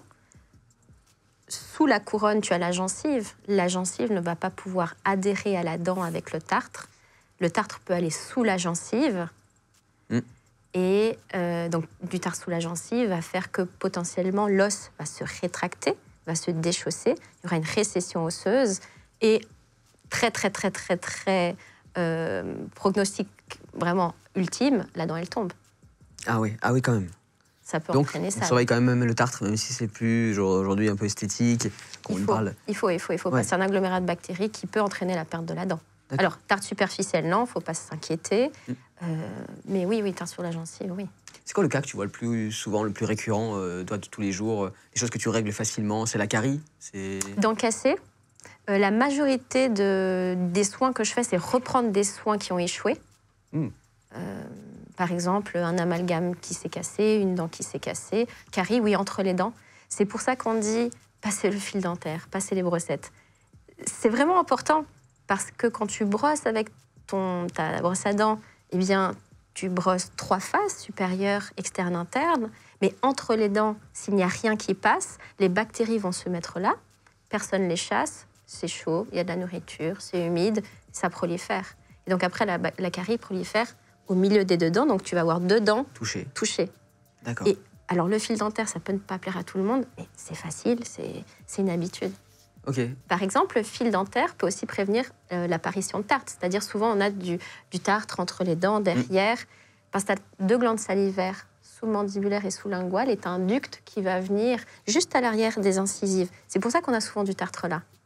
D'accord. Ah oui, ok. Tu vois, donc tu as 2 glandes salivaires, les 2 ductes, et pouf, tu as juste derrière, sous la langue, là, devant, tu as le ducte, et donc la salive est sécrétée là, et tu auras du tartre là. Si tu passes le fil, tu auras certainement moins de tartre. D'accord. Tu disais, je soigne d'anciens soins de mes patients faits par d'autres dentistes. Aujourd'hui, tu as des dentistes qui font un travail, qui négligent, qui bâclent. Est-ce que c'est des choses qui se savent un peu par arnaqueur, mais ou qui vont vraiment pas faire attention et qui font de la boucherie, quoi? Il y a des traitements potentiellement inappropriés. Après, je me dis, j'ai jamais vu la dent au début, je sais pas comment était le patient, mais quand tu soignes une dent, imagine que tu veux réparer une carie simple, lambda, tu essaies quand même de lui donner la forme de la dent, tu polis, tu fais quelque chose de propre. J'ai déjà vu des soins où ça donne l'impression qu'ils ont juste pesé sur la résine avec le doigt, ça déborde de partout, le patient ne passe pas le fil dentaire parce que les deux dents sont collées, il y a de la gencive qui s'enflamme, ça saigne, ça fait mal, et voilà. Ouais, tu sens qu'il n'y a pas le même travail chez tous les dentistes aujourd'hui. Oui, c'est ce que je te disais, c'est assez manuel.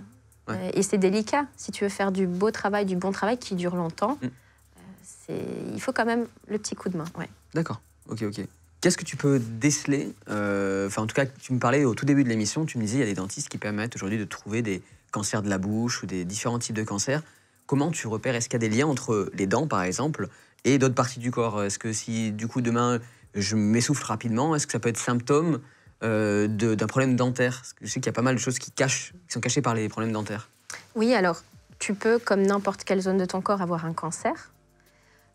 Cancer de la langue, cancer du palais, cancer de la gorge. Et ton dentiste serait apte à voir une lésion. Petite sonnette d'alarme pour... tu sais, les snus, c'est des petites plaquettes de nicotine, des petites poches de nicotine que les gens mettent sur la gencive. Tu vois ça? Je vois pas du tout ce que c'est. J'en ai beaucoup des patients qui font ça maintenant. Ils disent « Ah, mais je fume plus. »« Ah, bah, vous fumez plus? Bah bien. » Non, maintenant, juste, c'est comme une petite poche, un petit sachet de thé, tout petit. Et en fait, ils mettent sur la gencive, sur la muqueuse, et tu changes ça plusieurs fois par jour et ça libère de la nicotine. Ça fait des petites doses intensives de nicotine C'est un patch de nicotine, sauf qu'au lieu d'avoir sur ta peau, tu l'as sur ta muqueuse. Et l'avantage de la muqueuse, c'est que ça va très vite dans le sang. Imagine, rien à voir avec la dentisterie, mais tu te sens pas bien, tu as une chute de tension, tu peux prendre du sucre, le mettre juste sous ta langue et ça va très vite. Et là, c'est un petit peu le même principe, sauf que moi, j'ai décelé encore il y a 6 mois une lésion précancéreuse. C'est-à-dire que la muqueuse s'est altérée et ça peut évoluer en cancer.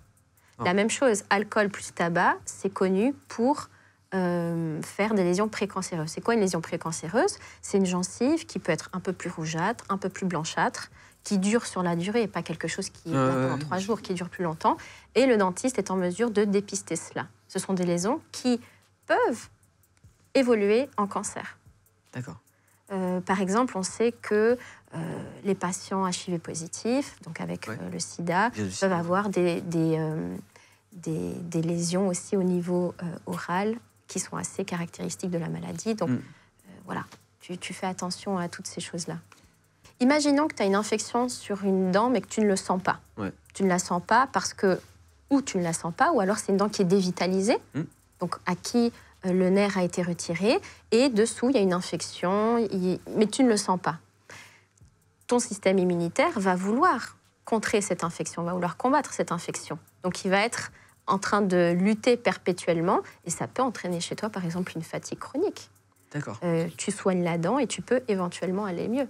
Mais il faut se dire que cette dent-là, ces bactéries qui sont là, peuvent aller dans ton corps, peuvent aller infecter une autre partie de ton corps. Donc c'est même si on a une infection et qui ne fait pas mal, souvent on me dit « Ah, mais j'ai pas de carie, j'ai pas mal ». Non, la douleur, c'est bien si tu n'as pas mal, mais ça ne veut pas dire qu'il ne faut pas soigner la dent.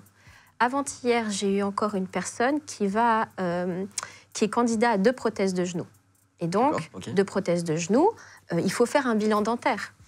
Pour être sûr qu'il n'y a pas de foyer, entre autres un bilan dentaire, tu es sûr qu'il n'y a pas de foyer infectieux actif dentaire qui ne mettrait en péril l'infection postérieure. Voilà, et ça mettrait en péril les prothèses. Et par exemple, là, ce patient, je lui ai dit, vous ne pouvez pas recevoir votre prothèse articulaire de genou avant d'avoir soigné cette dent. D'abord, on soigne cette dent, on est sûr qu'il n'y a plus de foyer actif, et après, tu peux recevoir ta prothèse articulaire. Dans beaucoup de cas d'opération, on demande aux patients d'avant de remplir un document où est-ce qu'il y a eu des soins dentaires, est-ce qu'il y a eu des poses de tel ou tel appareil, de tel objet métallique. C'est très précis. Il faut savoir ce qu'on a dans la bouche avant telle ou telle opération, quoi. C'est très, très important.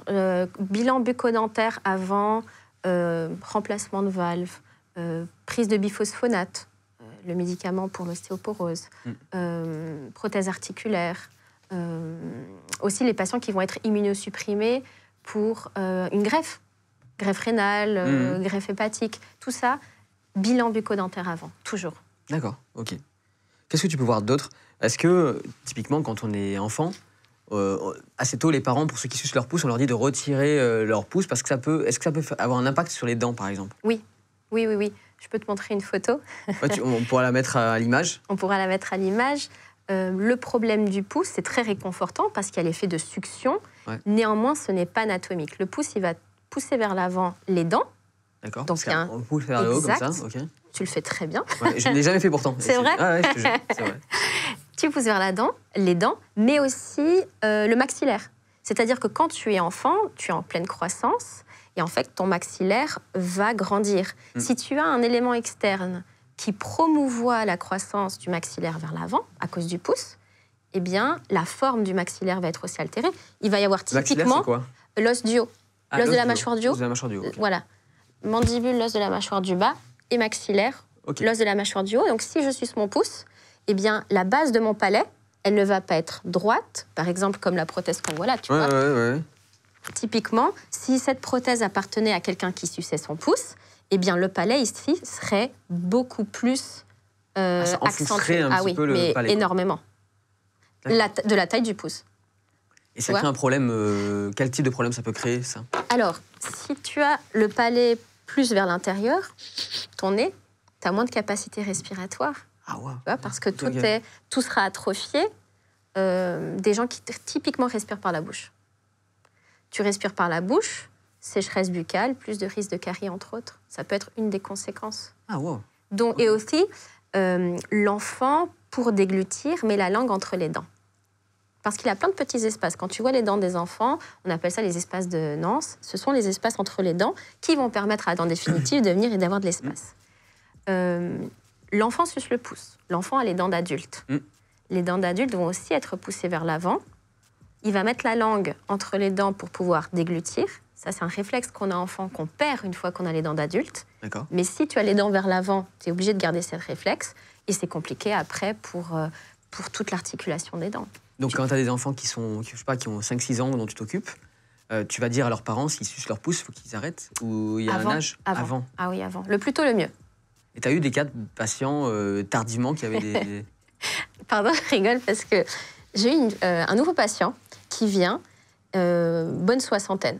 Bonne soixantaine, okay. Grand, corpulent, voilà. Et je le regarde, et donc première fois, je fais un examen, je discute de sa dentition, voilà. Et je lui pose la question, est-ce que vous sucez toujours votre pouce? Et là, il me regarde et il me dit, en 60 ans, vous êtes la première dentiste qui a eu le courage de me poser cette question. Et je lui dis, mais... Et si c'est vraiment son pouce? Ouais. Ah, ouais. C'est pareil, un aspect réconfortant de pouvoir avoir... Mais il y a beaucoup de personnes adultes qui sucent encore leur pouce. Et qui n'assument pas, du coup? Oui. Alors, s'il y a des répercussions, je sais que quand j'ai une patiente à moi, c'est sa mère qui m'a dit qu'elle suçait encore son pouce à 35 ans. Mais il n'y a pas de répercussions actives chez elle aujourd'hui. D'accord.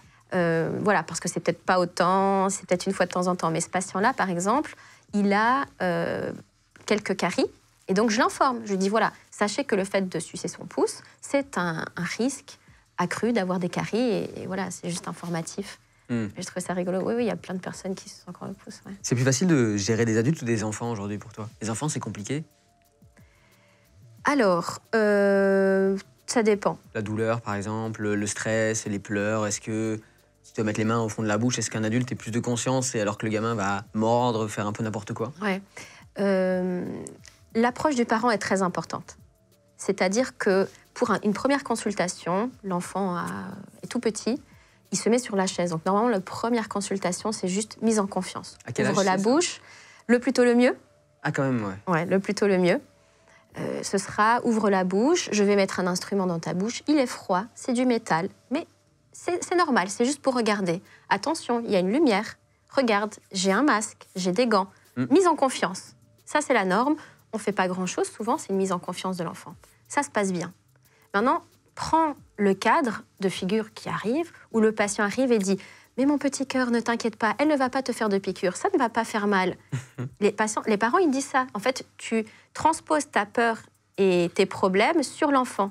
Donc la première chose que tu vas dire à ton fils, au lieu de dire « C'est un contrôle, tu vas ouvrir ta bouche, elle va regarder et tu vas repartir », pas de complications, c'est simple, c'est normal. Si tu commences en disant « Ah, tu vas aller chez le dentiste, tu vas voir, c'est pas agréable. » Moi, j'ai une fois une dame qui disait à son enfant « Ah, tu n'aimes pas le goût métallique, c'est pour ça que tu n'ouvres pas la bouche. Hein. Je te comprends, je suis pareil. » Et en fait, tu mets des idées dans l'enfant et après, c'est plus compliqué pour le praticien. Sa vie va grandir avec cette peur du dentiste. Voilà, et puis, voilà, et donc, l'approche du parent, je conseillerais quelque chose de normal. Tu vas aller chez le dentiste, c'est un spécialiste de la bouche, tu vas ouvrir la bouche, tu vas montrer comment tu laves tes dents et tout va bien. Oubliez il ne va pas te faire de piqûre parce que c'est juste un contrôle. Ne t'inquiète pas, tout ira bien. Je tiens ta main, tu ne risques rien. Si on dit ça à l'enfant, il se dit waouh, parce que normalement je devrais risquer quelque chose. Et ça, c'est une approche qui est vraiment très importante parce qu'après, toi, tu dois expliquer à l'enfant ce qui va se passer. De base, je ne mange jamais un enfant. C'est-à-dire que je dois faire un soin. Tu me disais comment c'est avec les enfants. Je ne mens jamais. C'est-à-dire que ça arrive, le parent qui va dire « Ne t'inquiète pas, tu ne sentiras pas l'anesthésie ou la piqûre. » Et moi, je dis « Si, tu vas la sentir. » Éventuellement, quand je vois que c'est nécessaire, je fais une petite pince comme ça. Et puis l'enfant, il dit « Aïe !» Je dis « C'est exactement ça que tu vas sentir. Tu vois, mais c'est passé. Et c'est normal. Et après, tu ne sentiras rien. » Il y a toutes petites aiguilles en plus maintenant. Alors j'étais un phobique de ça. Je me suis dit « Attends, on va faire des piqûres dans la bouche. » J'avais peur de ça tout le temps. Puis je me suis rendu compte il n'y a pas longtemps que c'est peut-être la chose la moins désagréable du passage chez le dentiste, dans mon cas personnel, c'était la petite piqûre, parce que ça fait un petit point de piqûre, mais même moins qu'un pincement de bras, je trouve. Donc, rassurez-vous avec ça, je pense que c'est bien de le dire. Oui, tu peux choisir le calibre de l'aiguille. Donc, plus le calibre est petit, moins ça fait mal. Les aiguilles, elles sont biseautées maintenant pour que ça puisse bien rentrer de façon indolore. Moins tu vas vite en mettant ton anesthésiant, moins ça fait mal. Tu vois, si tu fais du goutte à goutte, la distension des tissus est moindre. Et puis, je pense qu'il faut juste bien respirer. Plus tu te contractes, moi je dis souvent, relâchez les épaules et lissez le front. Et là, tu vois vraiment, ça fait... Et c'est ça, en fait, il faut se relaxer. Mais les adultes, tu as des adultes aussi qui sont pénibles, qui sont... Tu sais, tu me disais, moi je pense que je suis pénible parce que j'ai les réflexes vomitifs. Non, pour moi, ça, c'est pas pénible. Parce que c'est ton devoir d'aider ton patient en disant « Je comprends, c'est pénible. Attention, cette procédure, ça peut le faire. Dites-moi si ça va, dites-moi si ça va pas. » Dans la bienveillance, le patient qui se brosse pas les dents, ou tu essaies de faire un soin et ça saigne de partout, qui bouge, qui rouspète, ça c'est plus pénible. C'est quoi les cas de pénibilité de travail que tu as? Est-ce que... Alors, tu m'as appris quelque chose tout à l'heure, c'est que les dentistes avaient aujourd'hui un des plus hauts taux de suicide dans le milieu médical. Oui, en tout cas, il y a quelques années, c'était vrai, oui. C'est parce que c'est quoi? C'est lié aux agressions? C'est lié au contraste avec aux confrontations permanentes avec les clients, avec les patients? C'est quoi? Sincèrement, je ne sais pas. Je n'ai pas vraiment cherché. Je sais que c'est une donnée qui se disait. Toute la journée, on est mené à résoudre des problèmes. Et souvent, on est bon dans ça. C'est-à-dire que même après, tu transposes ça dans ta vie. Résoudre un problème, c'est un de plus. T'imagines que tous les patients qui viennent, ou tu viens pour un contrôle, mais même lors d'un contrôle, il peut y avoir un soin, et souvent, c'est « j'ai mal ». La majorité, c'est « je vais chez le dentiste parce que j'ai mal aux dents ». Ou en tout cas, la majorité de mes pratiques, c'est ça. Donc, c'est la peur du patient, comprendre d'où vient la douleur, faire un diagnostic. Plusieurs fois par semaine, j'entends le patient qui ouvre la porte et qui me dit « Bonjour, c'est rien contre vous, je déteste les dentistes ». Ah, faut avoir l'ego au bon endroit. Hein, parce que et il y a des patients où tu as envie de répondre, mais ça tombe bien, je n'aime pas les patients non plus. Non, mais tu dis pas ça. Mais souvent, il y a ça. Et au bout d'un moment, tu dois même pas jamais le prendre personnellement. C'est normal. Il y a vraiment cette phobie de l'arracheur de dents. C'est vraiment encodé. Voilà, c'est encodé.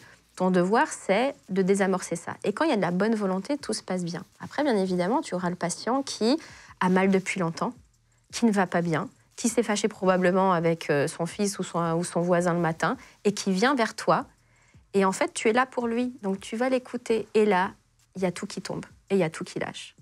Et il y a beaucoup de pleurs quand c'est too much. Et ils me disent « Ah, mais c'est rien par rapport aux dents. » Donc, il y a beaucoup de pression comme ça. Et puis, il y a des gens... qui va se passer, qui vont relâcher la pression? Bon, imagine un patient qui vient encore récemment, qui va pas bien. Donc, il arrive et il me dit « Bonjour ». Je dis « Bonjour, ça va ?» Il me dit « Oui ». Et j'ai dit « Non, ça ne va pas ». Il m'a dit « Vous avez raison ». Je dis « Qu'est-ce qui se passe ?» Et il me dit qu'il a reçu une mauvaise nouvelle. Il était atteint d'un cancer. Il l'avait su 2 heures auparavant. Donc là, ta consultation se transforme de « On va faire un contrôle » à « je vais peut-être l'aider, discuter un peu avec lui, être finalement la première oreille qu'il aura depuis le diagnostic. Donc c'est aussi beaucoup ça, être dentiste de famille, c'est écouter les gens. Parce que si ils sont sur le fauteuil et il y a quelque part une relation de proximité, ils sont à l'aise, donc ça c'est aussi bien, puis ils vont discuter.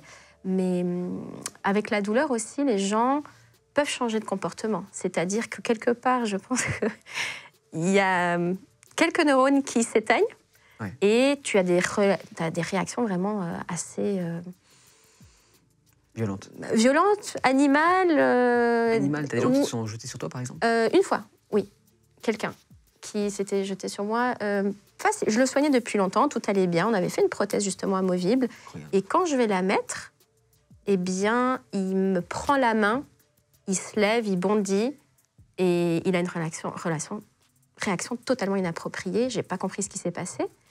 Et après, il s'est calmé. Ça a duré 4 secondes. Il revient à lui, il me dit pardon, pardon, pardon. Et c'était physique, vite, mais sans plus. Et c'est là où après, tu t'arrêtes, tu te poses et tu dis qu'est-ce qui s'est passé. Et là, il m'explique que ça est venu réveiller des traumatismes d'enfant. Il avait été abusé sexuellement pendant son enfance et quelque part, ça a réveillé peut-être une douleur où j'ai touché un endroit et donc c'est plus ton cerveau qui réagit. Hein. C'est vraiment... C'est l'inconscient qui se rappelle de choses. Quoi. Voilà, et ça part comme ça. D'accord. Ah oui, donc t'es quand même... Ouais. Mais tu te fais insulter aussi. Après, le classique, est-ce que t'en as qui t'insultent ou ils te parlent mal juste, par exemple? Ça va être ce genre de comportement-là, peut-être, parfois? Gratuitement, je pense pas. Non, ok. Gratuitement, sans... Alors, on peut être agressif verbalement, mais de mon point de vue, de ce que j'ai eu, ça a toujours été secondaire, par exemple, à une douleur. Imagine, il y a une douleur très forte, une infection. Pour faire l'examen, il faut que je voie la dent, mais pour voir comme il faut que je touche, sauf que c'est une dent qui fait mal, donc la personne aura mal. Et ça fait 4 jours qu'elle a mal, les médicaments ne font plus effet, et c'est un ras-le-bol, en fait. Et donc, ils vont être peut-être un peu agressifs, voilà, mais tu les comprends, ils reviennent, ils t'offrent une boîte de chocolat pour dire pardon et tout va bien. Pour après revenir à se faire soigner les dents du chocolat. Voilà. Ça, oui. Tu t'es fait soigner des dents, toi, par des confrères Non, juste enlever les dents de sagesse. Okay. Une expérience horrible. Il a mis 2h30 à m'enlever une dent. C'était horrible, j'en pouvais plus. Et aujourd'hui, je suis curieuse, en fait, avec le recul, de me dire comment était la dent. J'aurais bien aimé avoir la radio, pour me dire, ah non, mais en fait, c'était super facile. Il savait pas le faire. Dentiste. Ouais. Ou alors me dire, waouh, elle était difficile. J'aimerais avoir la radio aujourd'hui, mais bon, ça fait quand même belle lurette. Tu peux te soigner toi-même? Est-ce qu'il y a des soins? Alors, moi, j'ai pas de carie, donc j'ai pas besoin de ça. Excuse-moi. Mais moi, j'ai des dents de travers et des de travers, donc je sais pas, je pose des questions. Non, mais j'ai fait un alignement, moi. Et des blanchiments, mais oui. C'est pour ça. Voilà. Le détartrage, par exemple, oui. Je prends mon petit détartreur et zouk, je me détarte les dents. Comme un dentifrice, mais avec le détartreur, quoi. Tu te gères. Tu sais, l'ultrason, la machine qui est bzz, bzz, bzz, bzz, Ah oui, qui fait trembler un peu. Voilà, en fait, ça fait trembler, donc le tartre se détache. D'accord. Donc éventuellement, si je vois un petit quelque chose, je me fais moi-même un détartrage. J'ai eu oui dire de dentistes qui se sont enlevés les dents de sagesse ou fait une petite carie. Les dents de sagesse, je peux comprendre. Une dent du haut, si ça bouge un peu, si elle est bien mise. Je pense que... une dent de sagesse? Si tu arrives... Moi, je ne l'aurais pas fait personnellement, mais dans l'absolu, si tu arrives à bien ouvrir la bouche, pourquoi pas? Écoute, tu te mets face à un miroir comme c'est ça. Tout seul? Et tu ouvres une dent, tu ouvres la gencive et tu enlèves la dent de sagesse. Quand il faut qu'elle sorte un peu déjà. Alors, en fait, pour enlever une dent, tu ne l'arraches pas. Tu fais un levier, en fait. Tu mets ton instrument et puis tu la pousses pour qu'elle se détache de l'os, si on peut dire. Voilà, donc en fait, si tu arrives à mettre l'instrument et tu lui touc, ça tombe. Ah, wow. Je pense qu'une dent de sagesse facile, tu pourrais te l'enlever toi-même. D'accord. T'as des dents de sagesse? Je sais pas. Possible.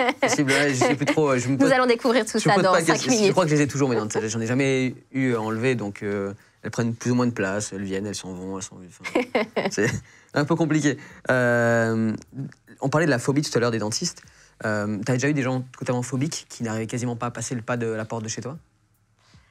Oui, j'ai encore eu la semaine passée une patiente qui a annulé pour la 8e fois son rendez-vous. Parce qu'elle prend le rendez-vous et le jour de la consultation, elle l'annule. Parce qu'elle a peur?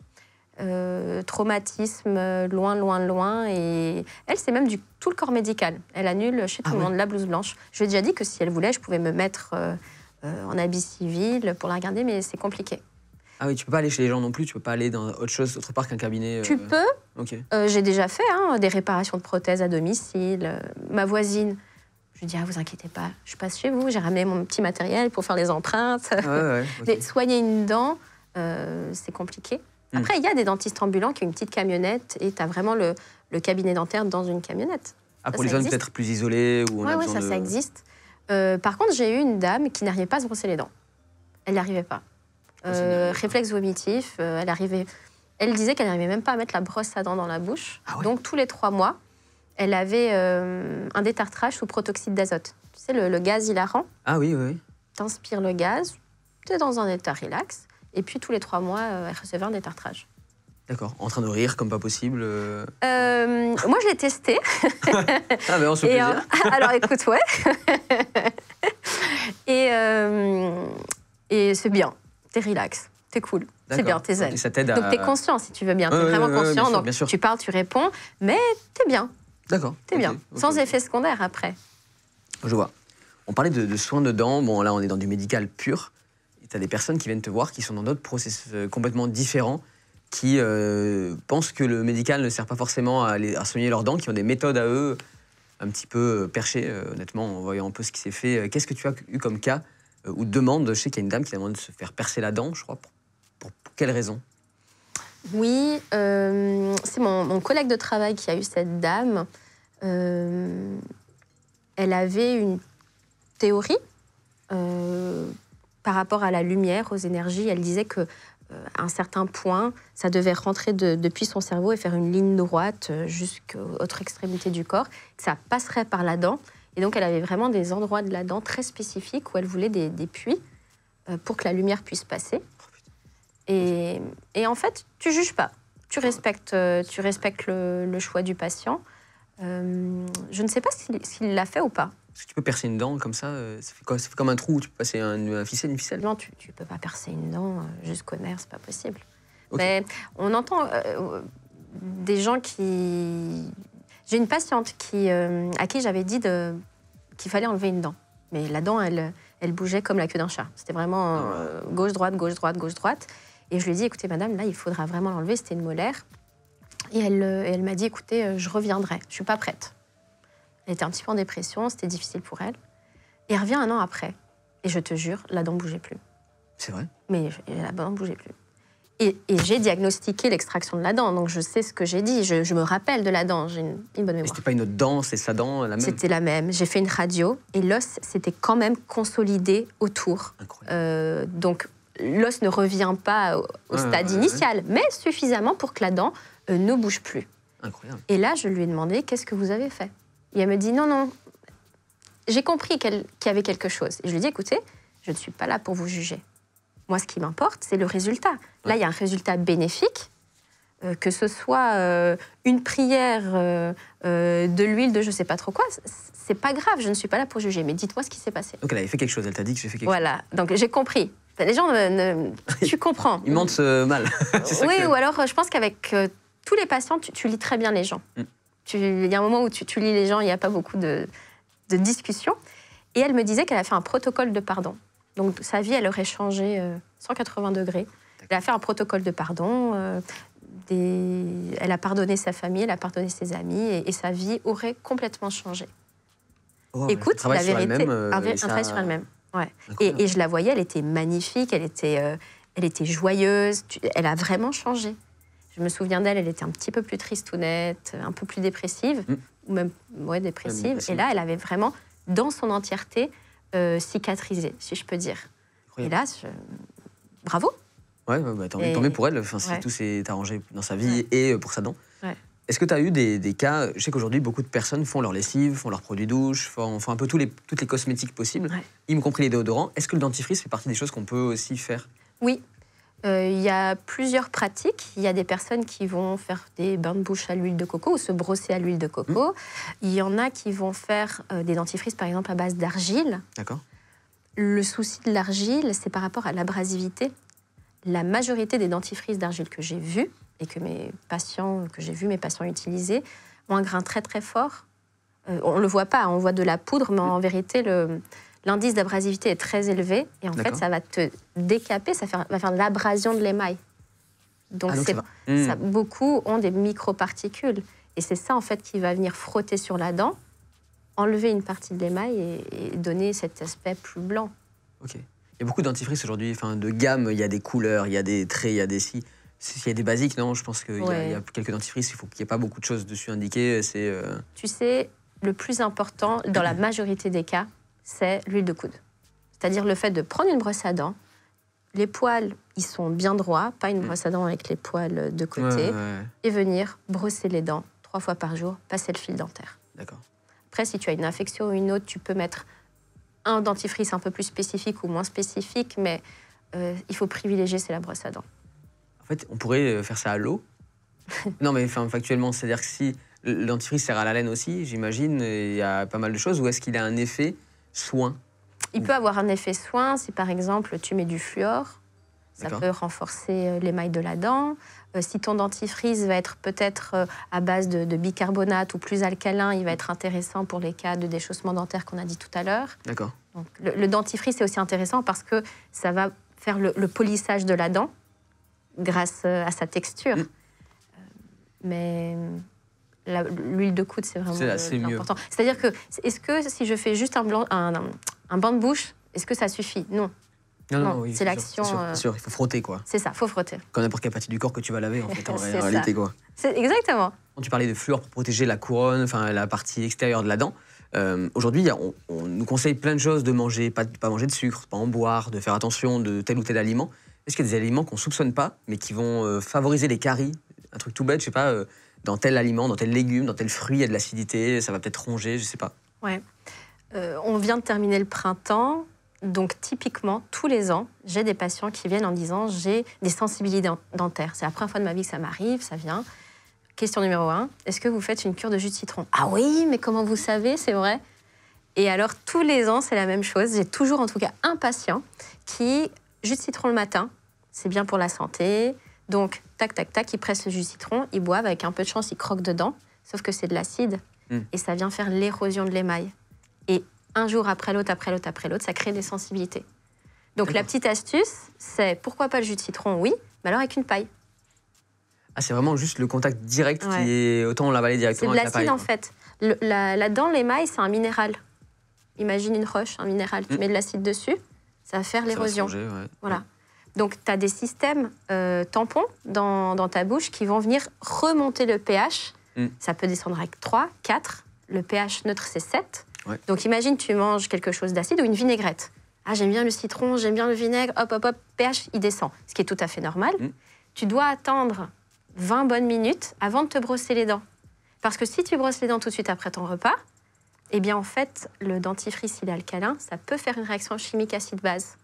Ah, wow, ça peut être néfaste pour la dent. Donc, toujours attendre, après le repas, 20 minutes avant de se brosser les dents. Tu peux passer ton fil dentaire, ça, il n'y a pas de souci. Mais attendre avant de brosser les dents, ça, c'est une je ne savais pas du tout ça. Moi, en général, je vais te dire pourquoi j'attends. C'est que j'aime bien avoir à la fin de mon repas, c'est le goût de la fin du repas, tranquille, on se pose. Et quand ça c'est bien digéré, je dis tiens, je vais me brosser les dents. Mais c'est vraiment, je te jure, c'est ça, parce que souvent, tu as une sorte de fin de repas qui traîne encore dans la bouche. Je dis non, franchement, j'adore.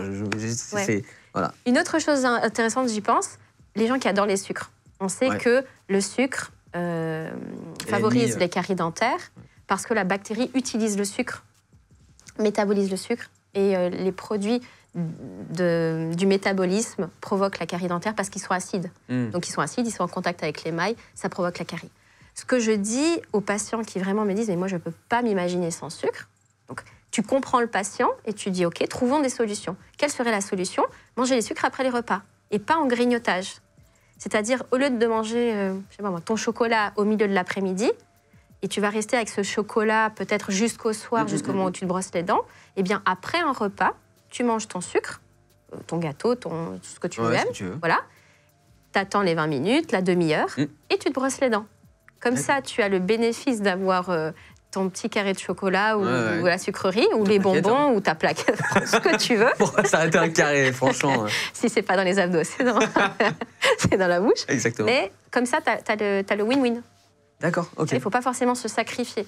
Ok, ouais, c'est intéressant. Bah, du coup, de ne pas avoir ce moment dans l'après-midi de joie, mais l'avoir peut-être à la fin du repas. C'est ça. Ok. Les caries vont être créées souvent par le sucre. C'est vraiment l'ennemi numéro 1 des dents Oui. aujourd'hui. C'est ça Oui, le... et donc la carie, elle est multifactorielle. Ça, c'est un mot extraordinaire. Tu mets tout dedans. Ok. Ça va être dépendant effectivement de ce que tu manges. Donc, sucre. Ça va être dépendant de ta capacité en tant qu'individu, ton système immunitaire. Ta salive, elle va avoir toutes les substances nécessaires à l'équilibre, à maintenir l'équilibre de ta bouche. Donc, ça va aussi dépendre de la qualité de ta salive. Il y a des médicaments qui peuvent influencer la salive. Si tu as moins de salive, on appelle ça la xérostomie, ça peut augmenter les chances de carie. Ah, wow. Attention aussi à certains types de médicaments. Et ça va dépendre aussi de la susceptibilité de la personne. Il y a des personnes qui ne vont jamais avoir de carie, ils mangent 5 kilos de sucre par jour. Il y en a d'autres où tu vas avoir toute la famille qui va avoir des caries. Tu soignes le grand-père, le père. Une sorte de forme de fils, génétique qui va être plus réceptive à la carie, quoi. Voilà, aussi, ça dépend du type de bactéries que tu as en bouche. D'accord. Ah, il y a différents types de bactéries. C'est pas les 7 familles, c'est les millions de familles. Tu as des millions de bactéries en bouche et tu vas avoir plusieurs familles de bactéries. Il y en a qui vont être neutres, il y en a d'autres qui vont être plus cariogènes, il y en a d'autres qui vont être plus justement dans la partie déchaussement dentaire, tartre, plaque. D'accord. Il y a plein de brosses à dents aujourd'hui avec du caoutchouc au milieu, une forme avec des vagues. Il y a des brosses à dents électriques aussi qui existent. Il y a un panel complet autant que les dentifrices. Est-ce que il faut revenir au basique, vraiment la brosse plate, carrée, ou est-ce que c'est bien d'avoir ce truc caoutchouc central ou pas du tout? Ou c'est vraiment juste de la fioriture? Si on prend un patient standard, hygiène bucco-dentaire normale, pas de problème particulier, pas de bague, pas de déchaussement. Un patient lambda, toi par exemple, brosse à dents normale, bien brosser. On aime quand on sent de la force. On y va, on aime, comme ça on sent que ça brosse bien. Sauf que si les poils sont durs, ils peuvent abîmer la dent. Ça crée vraiment sur la dent... ça frotte comme... Ah oui, ça fait une abrasion. Tu vois vraiment sur la dent un petit relief, une concavité. Et ça peut aussi faire la rétraction des gencives. J'ai énormément d'ados, de jeunes adultes qui ont les dents impeccables, sauf que les gencives, elles sont vraiment rétractées. Parce qu'ils se brossent presque trop bien ou trop les dents. Donc, pas de brosse à dents dure, brosse à dents souple, voire moyenne. Et puis, si tu es confortable avec les brosses à dents normales, c'est très bien. L'électrique peut être privilégié si tu as un petit peu de mal avec le brossage manuel. Ça peut être plus efficace. D'accord, ok. Bon, c'est intéressant à savoir. On parlait des enfants tout à l'heure. Tu me disais que parfois, c'était facile, finalement, si les parents les aidaient à se mettre en condition pour aller chez le dentiste. Il y a des habitudes que les parents ont parfois, c'est d'utiliser leur couvert pour donner à manger à leurs enfants, pour aller vite peut-être parfois pendant les repas. Est-ce que c'est problématique qu'un parent coupe la nourriture, mange et puis après serve ça à son enfant? Oui, je disais justement les familles qui ont les caries. Avec beaucoup de bienveillance, le parent goûte la soupe, la purée, avant de la donner à l'enfant pour voir si c'est pas trop chaud. Donc, hop, je goûte et je te le donne. Mais c'est comme ça que tu transmets les bactéries. Imaginons que je suis le parent et que j'ai des caries, que j'ai justement ces bactéries. Eh bien, je te les transmets comme ça. Donc, finalement, tu donnes ces bactéries à l'enfant et c'est une transmission. Parce que l'enfant, à la base, il n'a pas de bactéries en bouche quand il naît. Donc, tout est colonisé. Est-ce que tu as vraiment envie de lui donner tes bactéries? Vaut mieux pas. Tu contrôles, tu mets sur la peau, tu regardes si c'est pas trop chaud, et après tu donnes à l'enfant. C'est comme la tétine qui tombe par terre, je la mets dans ma bouche pour la nettoyer avant de la donner à l'enfant. Ça aussi, j'ai déjà vu. C'est la même chose. On la rince à l'eau claire. Okay. C'est très bien comme ça. Donc c'est bien d'avoir le couvert pour l'enfant et le couvert pour le parent, mais pas mélanger les deux. C'est bien. La même chose avec les bouteilles. J'ai encore eu récemment un jeune qui est venu avec une infection des gencives, vraiment quelque chose de nécrotique, de douloureux. Et je lui ai posé la question, qu'est-ce que tu as fait cette dernière semaine? Et il était à un festival, il s'est échangé des bouteilles et peut-être autre chose, mais la vérité, c'est qu'il a dû attraper une infection comme ça. Donc faire attention à ce qu'on s'échange. Par exemple, l'herpès. Si je suis porteuse d'herpès et si j'ai l'infection maintenant, je bois quelque chose, je te la donne, je peux contaminer comme ça. Au même titre qu'un virus, par exemple, si quelqu'un a un rhume qui reste dans une pièce un peu confinée avec une autre personne, il peut lui transmettre Voilà. Le côté buccal, ça va être une bactérie, mais peut lui transmettre. Ça peut être un virus, une bactérie, des champignons. Typiquement, quand tu es en week-end avec des potes, même une bouteille d'eau, tu te dis, attends, tu es en balade, tu es en rando, j'en sais rien, tu bois dans ta bouteille, tu passes à l'autre. Même ça, tu déconseilles. Ça dépend. Parfois, je dis, oh non, ça me dérange pas, moi, je m'en fous. En fait, si je vois qu'il a un gros herpès sur la lèvre, je préfère être la relou qui dit non, non, merci, et j'ai pas soif. Si c'est une dent, ça commence à être. C'est ça. Non, ouais. Alors, après, ça dépend du contexte. Mais, je suis pas trop regardante, peut-être, si c'est mes amis, mais faire attention à ça. Oui, c'est pas parce que ce sont nos amis qu'ils ont moins de bactéries dans la bouche. C'est ça, c'est ça. Ou même entre compagnons, c'est-à-dire, j'ai un nouveau compagnon, il peut me transmettre ces bactéries. Ah oui. J'ai une patiente comme ça qui avait une infection dentaire, transmission du compagnon. Pour terminer. Bien choisir ses partenaires. Ah oui, par rapport à l'hygiène buccale. Ah ouais. Okay. C'est important, hein? Non, je suis entièrement d'accord. C'est important. Et sur plein de sujets, et notamment l'hygiène, le dentaire, effectivement. Il faut que ce soit assez raccord. Avoir mauvaise haleine, c'est pas normal. C'est pas, j'ai eu ça toute ma vie. Saigner des gencives, ce n'est pas normal. C'est pas, je saigne toujours, c'est comme ça. Non, une gencive saine ne saigne pas. Si elle saigne, c'est qu'il y a un souci. Après, pour la laine, ça peut être aussi des médicaments pris, ça peut être aussi des problèmes intestinaux, il peut y avoir plein de choses. L'estomac, oui, l'estomac, les poumons. Se gratter la langue, ça oui, avec un grattoir. Il y a énormément de bactéries sur la langue. Donc, se gratter la langue, il faut se gratter la langue? Oui, pas avec la brosse à dents, il y a des grattoirs, c'est une petite anse comme ça. Ok. Tu la poses sur ta langue et tu viens juste te gratter. Une fois, pas un truc, pas les retours. Tu la poses sur ta langue délicatement et tu viens racler. Il y a ta salive avec un petit peu de blanc et tu fais ça parce qu'avoir une langue blanche, c'est pas normal. Avoir une langue, par exemple, marron, ça va être quelqu'un qui va fumer ou des médicaments aussi qui peuvent changer l'aspect de la langue. Une langue saine, c'est une langue rose. Très bien. Voilà. Dernière petite question. Tu as fait plein de choses dans ta vie, tu nous l'as dit, tu as travaillé en prison, tu as fait des cas particuliers de plein de patients, tu as vu plein de choses. Est-ce que tu as refusé déjà des gestes sur des patients? Est-ce que tu leur as dit non, ça je le ferai pas, soit par éthique, soit parce qu'il y avait t'avais pas ta place sur ce travail-là, c'était trop élevé, ou tu dis non, c'est pas pour moi, c'est trop. Est-ce qu'il y a des choses que tu as refusées? Alors, chez des jeunes personnes, je me rappelle, peut-être il y a 2 ans, d'avoir refusé des personnes qui voulaient des facettes. Donc, 17 ans, il arrive en me disant, voilà, je veux être mannequin et je veux des facettes sur toutes les dents. Et moi, je regarde et je dis, il y a d'autres solutions moins invasives, parce qu'on cherche toujours à être le moins invasif possible, naturel, moins invasif. Et aujourd'hui, on a vraiment des techniques qui nous permettent cela, surtout quand on a 17 ans. On ne va pas mettre des couronnes sur toutes les dents, faut pas faire ça. Dans un cadre normal de soins normaux, avec un sourire normal, s'il n'y a pas de pathologie. Après, chaque cas est un cas, il y a des malformations de dents où des fois tu dois le faire. Mais là, dans ce cadre-là, je fais de l'information. C'est-à-dire dire, je comprends la question, je comprends le problème, voici les autres solutions moins invasives. Non, moi j'ai vu sur Internet, elle a des facettes, ou lui, il a des facettes, donc je le veux. Des facettes, Et donc, je dis non. D'accord. Dans ce cas-là précis, là, tu as pu refuser... Ouais. En fait, tu peux refuser, si ce n'est pas une urgence, mais tu peux refuser, tu as le droit à choisir ton praticien. C'est-à-dire, moi, je conseille à tout le monde, si vous ne vous sentez pas bien chez le dentiste, si vous avez peur, si vous sentez qu'il y a quelque chose qui ne joue pas, peut-être changer. Je ne dis pas qu'il faut absolument changer de dentiste, mais il y a beaucoup de praticiens différents dans tous les corps de métier. Moi, si je n'aime pas ma coiffeuse, j'y retourne pas. Si ce n'est pas quelque chose d'urgent, donc si c'est quelque chose de pointu, il n'y a que cette personne qui sait le faire, ma foi, c'est différent. Si c'est un spécialiste dans une spécialité donnée, mais si c'est pour un soin, un contrôle, un détartrage, je pense que c'est important. La relation de confiance, elle est bilatérale. Si je vois que le patient, je lui propose un traitement, je lui explique, il y a un consentement éclairé, c'est-à-dire que je vais te dire, voilà, moi je te conseille d'enlever la dent de sagesse parce qu'elle a une carie, voici les implications.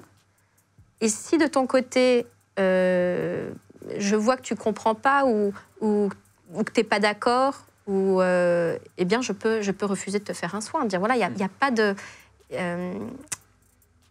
Il n'y a pas de trust. Si je vois que tu n'as pas confiance en moi, je pense que ça ne peut pas marcher. Très bien. Merci beaucoup. Je te remercie, Elodie, de toutes ces indications, ces conseils parfois, ton parcours de vie. Il y a eu plein d'informations. Merci beaucoup. Et pour ceux qui ne sont pas encore abonnés à la chaîne Légende, il y a le bouton s'abonner juste en dessous de la vidéo. On sort 3 émissions par semaine, le mercredi, le vendredi et le dimanche. Donc merci encore à toi, Elodie, et bon visionnage sur Légende.